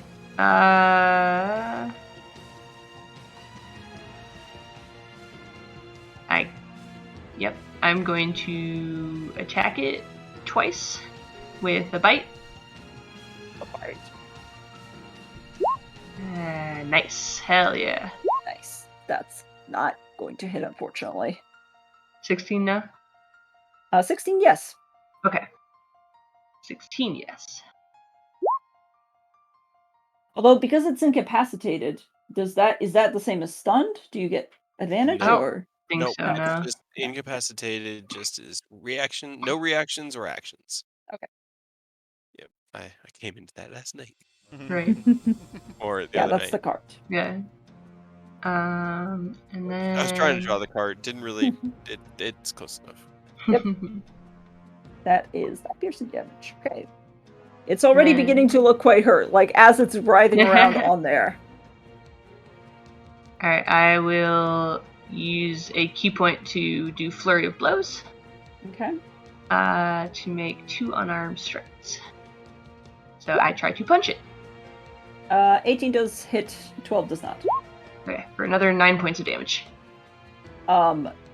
Yeah, you essentially grab into it, and on the first strike, you sink your teeth. You are using your teeth, right? For the first 2, and then the second 2 are Just unarmed strikes. Okay. Yeah. You sink your teeth into it, and it's already beginning to bleed out. And then you're like, "Oh, here it is!" And you strike out with your hand, and you essentially, you Vulcan punch it, Hell yeah. and it just begins to bleed from the same place where you've just hit, and it just begins to convulse, and you get the sense that it's basically already dead. And it's just writhing on the ground, bleeding out. Yeah, she just hisses at it, and I will use half my movement to get up. And then that'll be the end of my turn. Okay. You are up at the same time as this is all happening in response to this thing's very weird cries. An immediate demise. Immediate demise, but it is their turn, and why are you in such a weird place? Boys. This one is going to jump down and is going to attempt to make an attack on you, Cray, who have just woken up to what is essentially Yep. So they have advantage. They do. And that is still a shitty roll. That's an 18. That hits, and he does not have his weapon in his hand, so he cannot cast at the moment. Okay. That is 14 piercing damage, and you're already prone, so that's not going to do a lot. This one is going to close in and is going to go ahead and try to take a... basically run up on top of the cart. Is going to basically go ahead and do the same thing to Carter, who is also still prone. That is a 26 to hit. Hell yeah. That's only 9 piercing damage, though, to Carter. She's like, oh, what? Oh, I think there's some kind of wolf that lives here. Oh, ow. Oh, yeah, his teeth are cold. It's weird. Oh, on the bright side, we're already prone, so we don't have to worry about that, huh? Right. Yep. It's true. It's true. Seraph, you are the next one. That's a 26. Sinks your teeth into it, 11 piercing damage. And that is going to end their turn, though. I have to make this strength saving throw because I got up. You are, yeah, you're in. You are immediately knocked back onto your... I just got up! Yep. Alright, Cray's gonna kick himself up. This is, like, there's no flanking him with the Onidar, is there? No, unless the Onidar wants to make me a really high athletics check to get up onto the cliff. Yeah, no, not up the sheer cliff. What if she got right there? No, I guess I just kind of had to just... Yep. Ray looks at them all and is like, why are you so much larger than I am? And he's going to touch his chest and cast Enlarge Reduce on himself. Hell yeah. He's going to make himself large. Hey, go ahead and make yourself large. There you go. Yep. So he is now just like about 12 feet tall. I just want to set the scene. You guys are crammed under this cart for warmth. You're suddenly surrounded by these creatures, and Cray just goes, whoop. I'm trying to also push the cart away. I thought it got blown away. That's why I drew it over here. I thought they knocked it away. No, No, not yet still they close. didn't, but sure. You probably knock it off at this I'm point. now You knock quite it back. large, so Yes. All right. That is bonus. an action? Yeah, that is an action. Bonus action. I don't think. Yeah, I'll just have Deonadar do a just an attack on it. Okay. It's 18 to hit for 7 18 damage. does hit. 7 damage. Yay. Okay. Excellent. Anything else? You're not moving, you're just growing. I'm just gonna make sure Ketchi is nice and tucked back in here. Yeah, he's not moving. He's just growing, and he's getting ready to like grab onto it. He's got Bitey in his hands that he can cast, but he's getting ready to grab onto the warg so he can just start throwing them off the wall and get them out in the open. Okay. Carter. Alright, well, Carter's gonna stand up now that it's woken up, bit, and cold. Just the top got knocked off of us. And I guess I'll just stab at the warg. All right. Yes, that definitely hits. Lightsaber comes out. Boom. Yep. Yep. Ah. Mm. I was just seeing if I could get a crit before I threw sneak on. 20 points of damage. Oh, that Oh. one. I have 3. That I don't know why sneak is still on. I clicked it off. It's just 11. 11, okay. Yeah. You immediately go to town on the one that has been basically unbalanced slightly by the fact that Cray just grew to a gigantic size. But your sword finds, first it's like chest cavity, and then you just rip a couple of wounds into it. It's already beginning to look like it's bleeding out quite heavily and is just stumbling back and shaking its head. You're taking a shit ton of attacks on it. Good job. Any movement, or are you just staying?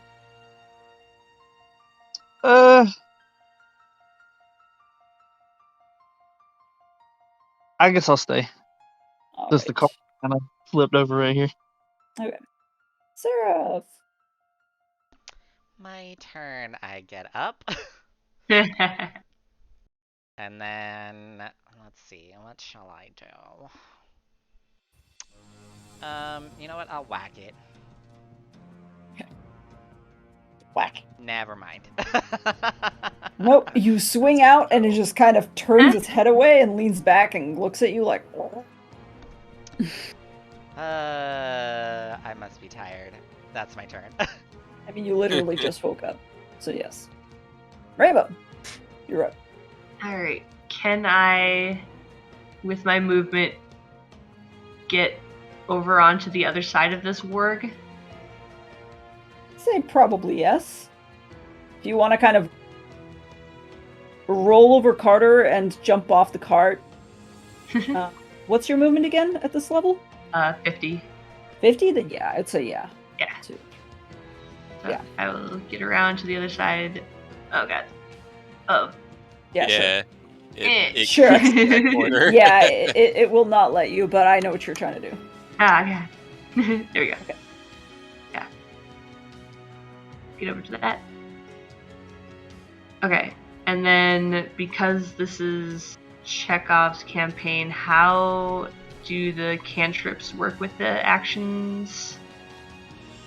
Oh, you want to use a cantrip? Yeah. Well, because I'm going to use a cantrip that attaches onto an action. Is it a But then bonus action? Is the cantrip a bonus action? No, it's an action. As It's an part action. as part of the melee attack. So wait, are you... what's the There's- cantrip? It's just, Booming blade. No, it's the other one. The other one, but it's the same mechanic. Oh, I see. Yeah, you attack with whatever you're attacking with, and I guess in this case it's your fangs. And then Yeah. if it hits, you deal the fangs damage, and then the 1d8, whatever is thunder or fire. The question's in regards to extra attack, because for my campaigns, Yeah, I don't get. I still don't quite get it. But I think that's a Chekhov question, or just a general DM question, because there are Yeah. times where it'll an extra attack will say you can cast a cantrip along with a melee attack. But I don't know. Okay, I see. Like, So the question cantrip is, can I use this on one of my attacks and do a second attack with my extra attack? Okay, hold on. Right. In case he has a homebrew, like a house rule, where you can cast with one of the attacks. Yeah. So like using his, that would be how it goes. And then rules is written, no, but like we haven't really talked to you about how you Right. want to run. I've been playing it rules as written, so when I use Booming Blade, it's just that one attack is Booming Blade. I was gonna say, because it's basically, it's not the same as Booming Blade, but it's same mechanics, right? It's got the same wording. It's the same, Yeah. like Then- basics at least. You Then do just to make it fair to Cray, I would have to say that I mean, I'm cool with changing. I also have extra attack, and I would be offended. But I've been playing it rules as written because it wasn't, I was fine let's with it. do rules as written. But however, if you do this, you can still do flurry of blows because it's Yeah, I technically can a still melee do attack. Yeah. So I would the have other to say ones. that this is a full action as opposed to one of your attacks because Okay. it is a cantrip and it's a Yeah. spell. Okay. My Booming Blade is so broken with haste. It I is. get It is. that one action that I can only do one single attack with. It's like, fuck it, I'm just gonna use my cantrip action on that. Right. Yeah. Okay. And then I have one. super I have one more question rule. Then, can I use an item or ability technically that's an action and then still have a second attack? Or no? An item or an ability that's an action. Like, can I use my tattoo as one of my actions, and then do I still get the extra attack action or not? The same thing. I'm trying to think. 6 seconds. I would say an action's an action. Okay. Like if you have things that let you do several attacks in an action, that's understandable, but I don't know if we can squeeze in multiple actions into. Yeah, you're just stacking things at that point. I just, like I said, I don't entirely get how it works very well, so whatever you say is how it goes. Yeah. If it says action, it'll have to be the action. Okay, so then I will use the green flame blade bite attack against this one in front of me. Okay. That with advantage because flanking. Yes. 27 with green. Or 13. That is more than enough. Do you want to describe how this works then with your green flame attacks? Because you fucking kill it. You fucking murder it. Yeah, so she'll hiss at the creature in front of her, and then her eyes will kind of like gleam green for a second, and then her fangs essentially kind of get coated in like a green flame, and she just like rushes forward in and just bites it. Okay. Absolutely. And as your teeth tear into it, it just screeches and tears itself away, and at the same time, you are just left with this weird green magical energy on the corners of your mouth, as well as a whole bunch of blood. Whole bunch of blood just streaking down your face. Yeah. Probably, as this happens and the creature drops between you and Carter, Carter just gets this really dark visage of you with blood streaked down your face. She's just on the other side, just like grinning. And then just... Okay, so you said these are 10-foot squares, so that was like 20 feet? Yes. Okay. Then... So if you wanted to move, you could probably get over to the one. Yeah. I'm going to use another key point to Step of the Wind. Oh boy. So I can, as a bonus action, dash to double my movement, and so 10... Oh, wait, don't do that, because you got to use your bonus action to make the attacks. Yeah, that would get rid of your flurry of blows because it's technically. I'm not using flurry of blows. Oh no, okay. You should still be able to reach that though. Yeah, I'm trying to get on the one on the other side of Seraph though. Oh, I see. So I can go help him out. Because with 50, 67, 70 more movement, I should be able to get there. Yes. Hold on. 1, 2, 3. Where were you? I was right here. Yeah. I'll say you can. Why not? You're fucking monk shitting. You're bouncing around all over the place. Yeah, she just like grins at Carter with like flames curling around the sides of her mouth and blood, and just like then takes off like a ghost. Okay. Creepy. Kind of cool. You know. But creepy. All right. Yeah. That was movement, action, bonus action, so I'm good. Okay. Cool. This thing is going to, still having not noticed you really, is going to go ahead and still take another attack at Seraph. Seraph, I believe you are prone once again, right? Yes. Alright, chomp chomp. That's a natural 20. Seraph, no. Oh. Seraph, no. Oh no. That is 19 points of piercing Seraph's damage. down. I'm not down. Yeah, he's Seraph's still dead. Where? Oh god, no. Can I pretend to down. be dead since I'm already on the ground? Just fool everybody else like I fooled them when when Rainbow bit me. A prankster. Alright, this one over on the side by Cray is going to pull back a little bit startled because its quarry has just grown 2 sizes. Still not backing away. It kind of glances off to the side to where there's now 2 dead bodies of its comrades. But yeah, it's gonna take a bite at you anyways. You're no longer prone, right? Nope. Standing up. That is still a 27 to hit. Still hits. Alright, that is a 12 piercing damage, and roll me a strength saving throw, please. Alright, I have advantage on this. You do, because you're large. Large. Lord Cray. Large. Hell yeah. Damn, yeah. It, like, tries to bite into you and push you, and you just go, what?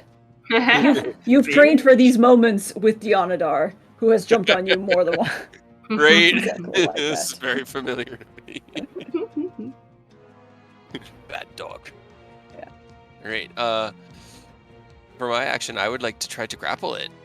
Okay. Sure. Contestants at your strength. 17. Alright, give me 1 second. That's a natural 20. Stop it. It wiggles out. It seems to sense that you want to give it a bath. Alright then, and he's just gonna hit it. It's 20. That definitely hits. 7 damage. Okay. Right. Yay. It's beginning to have second thoughts about having come at you. 6 damage from Deodadar biting it in the ass. Actually, hold on. I get another Yeah. 9 damage total. 9 damage, okay. Alright. Because I'm big, and so is Bitey. Bitey's the size of a house right now. Oh god, no. It's a big ass sword. Right, that's my turn. Alright, Carter? Yes. I mean, Big Cray's got the handle over there. He's gonna scoot down here. You got this, bye. Because Okay. that would stop all the cliffs, so Carter ain't gonna be able to reach that at all. Yeah. But I'll just swing on this one. Alright, yes. 24 definitely hits. And both of those also would hit.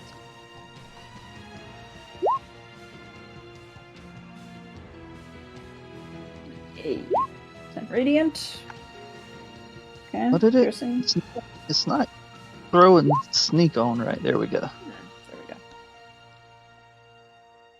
Alright, that is 16 plus 16, 20. Now I'm gonna re-roll that one that I got right there. Okay. Oh, hell yeah. Hell yeah. Picked up another 7 points. Okay, so that is... trying to think. Math. Sorry, math. Hold on, I'm mathing. Not bad. Okay, there we go. It's already looking plenty hurt. Seraph.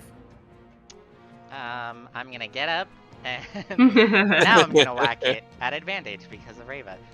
Yeah. Yes, that definitely There you hits. go. Finally. Another nat 1. Right? 24. Wow. That is more than enough. Yay! How would you like to destroy this creature and rip its guts out? Because it's definitely dead. I breakdance back up to my feet and just slice its head off. Looks really freaking cool. The head goes rolling somewhere under the cart. And as its body slumps forward... Yeah, anything else you'd like to move? Anything? I will try and move...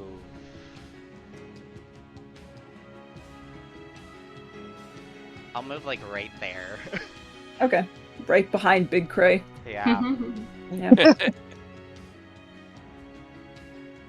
Okay. Reva, you're up. Alright. The head was just sliced off by the big, bright pink one. Huh. Well, okay. I guess you got it. It is squirting an awful lot of blood. I mean, usually that would be pretty appetizing, but not at the moment. Okay, so 10, 20, 30. She'll look over at Big Cray, just like, I guess I could help you instead, if you need it. And I'll use my action to use my tattoo. Okay, strength saving throw. That is a 10. That does not succeed. So he takes 3d6. 11 points of damage, and he is grappled. Ooh. Oh, why did I zoom out on that one? Give him the damage. Okay. Grapple? Yeah. Okay. Now pull him off the wall. Anything else you'd like to do?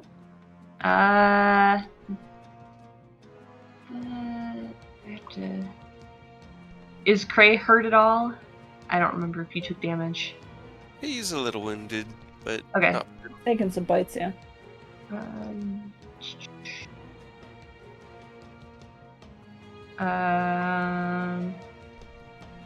I'll use a key point to cast to do Flurry of Blows then, and replace one of the unarmed strikes by smacking Cray. There's a little bit of healing. So 1d. Mercy Monk really just punch people? Yep. It's super dope. Bro punch. She sets one of your vertebrae back into place and it feels real good. Yeah. And that's And a then 28 to hit on the guy. I don't know if I have advantage, so it might just be the 16. It is the 16, but that still hits. Okay. For another 6 points. Looking real hurt. Is that the end of your turn? Yep. Okay. On its turn, the ward will actually... It's having a real bad time, and it has changed its mind and has reconsidered its life choices, and it's going to attempt to run. It can't However, move. at first, It's it can't move. It can make an attempt to escape the grapple, right? Yeah. Make a DC 14 check. Athletics Or or acrobatics. yeah. Yep. Well, it only has the strength, so that's a 23. Okay, well. Alright. It gets away, and it begins to run, so you both have an attack of opportunity on it. Hell yeah. Squirrely. Fuck you. So 22 from Dionadar for Yes. 13 damage. Damn, yes. I woof. And Not only used to these big bones. Yeah, all three of you at the same time just go in on it, and immediately, you miss with your 10 on Bitey.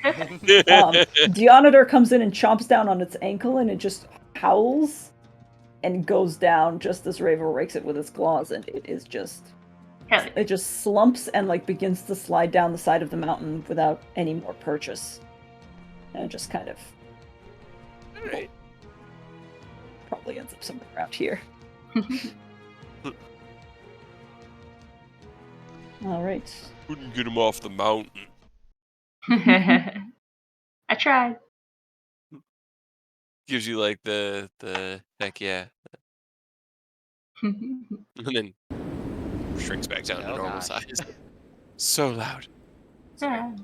Well, that was fun. I hadn't done that yet. I'm bleeding. Are you? You are bleeding. It bit me a lot. You know, when Rava punched me earlier, I actually felt better. Maybe, I could punch I you. should punch you a bit. I'll handle it myself, and I'll just cast Cure Wounds at level 2. Alright. I mean, I don't need to punch you, and she'll walk over and 13. I'll give you one hand of healing as well. For another.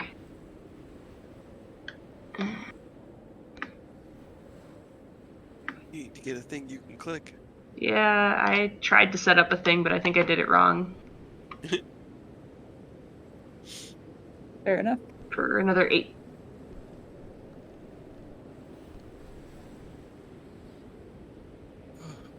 Right. I'm just gonna delete the wargs off the field. Before Cray shrinks down, he's actually going to set the cart back up against the thing. But Okay. being big, he's hopefully going to be able to get it into a better angle. Mm-hmm. Like tilt it over you guys as like a roof? Yeah. Okay. Kind of just wedge it in there, really just make sure no one fucks with it. Because it's just going to stay here. He's not taking it with it. And then shrink back down. Fair enough. All right.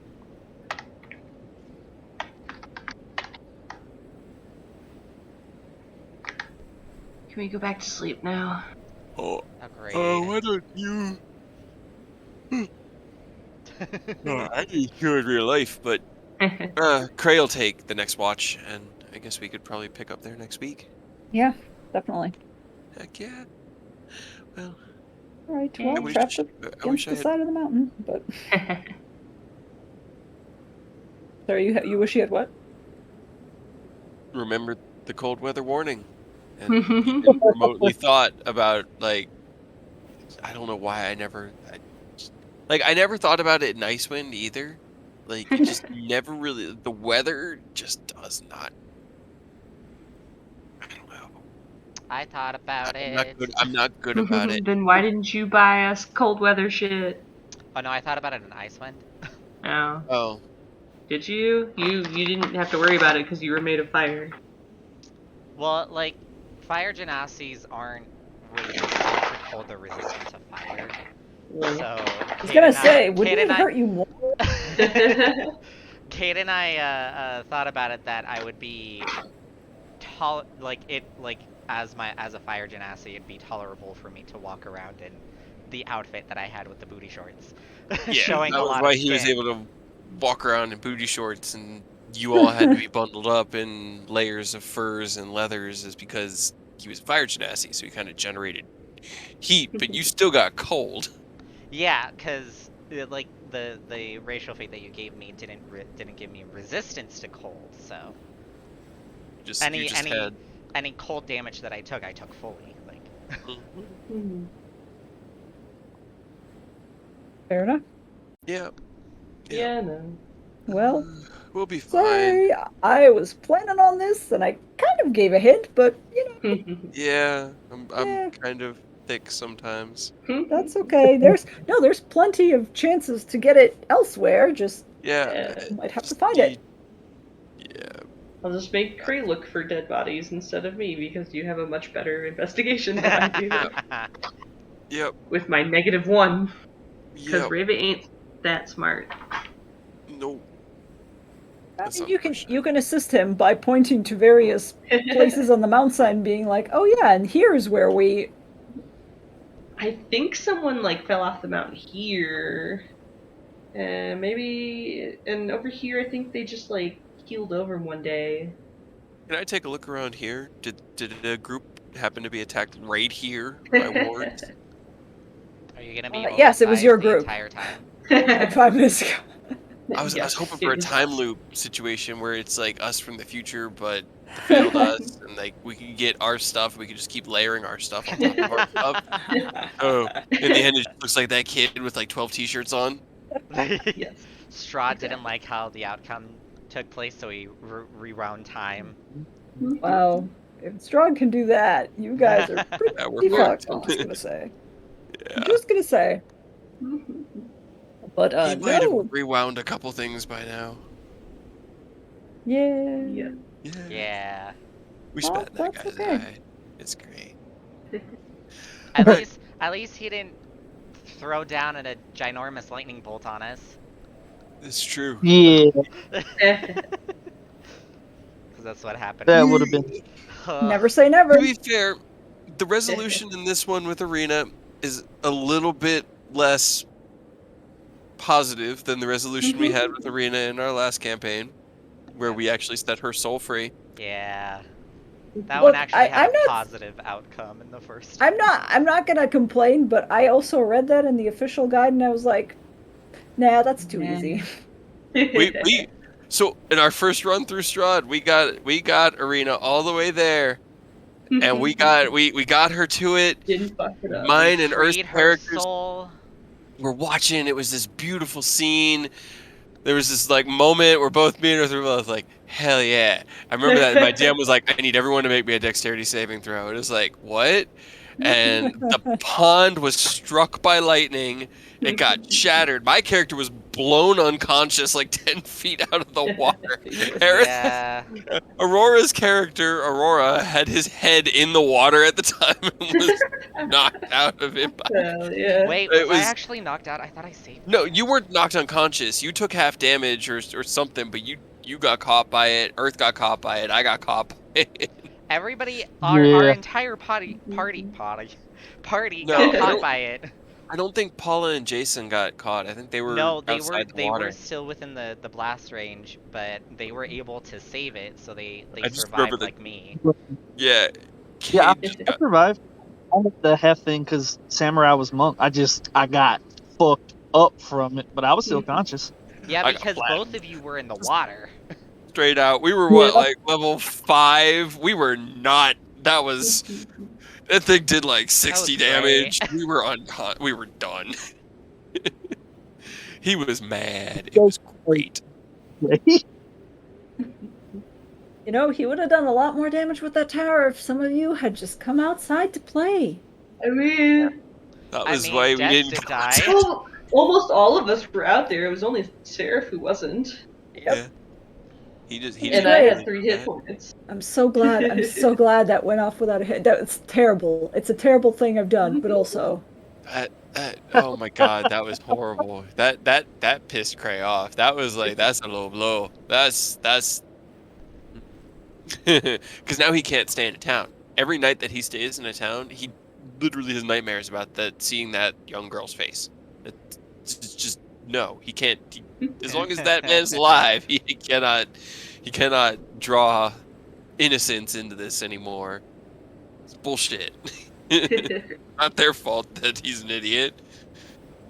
And an asshole. Yeah. Well, Cray's an idiot. Yeah.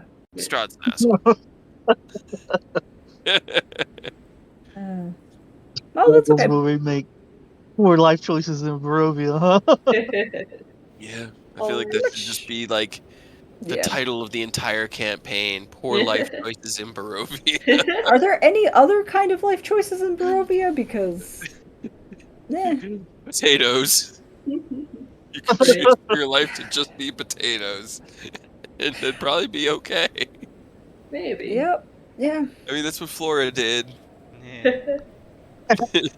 Flora knew what was up. Flora chose Yeah. potatoes. Yep. He was like, "Fuck you guys, I'm gonna go make wine." Yep. Yeah. Well, technically, it was to protect the grove, so. Yeah, the wine grove. Yeah, the wine grove. Yeah. You'd better be making us wine, and you'd better be telling them to sell us wine at a discounted cost. That's We're not the only my. tavern left in Barovia. No, you have That's you not have Flora's sway. job. That's Uh, not Flora's job. Flora has sway over them. Mhm. They Cray's gonna do, teach but him. Cray's gonna teach him all about influence and power and exerting your position over others because he's part of a guild and knows about that kind of thing.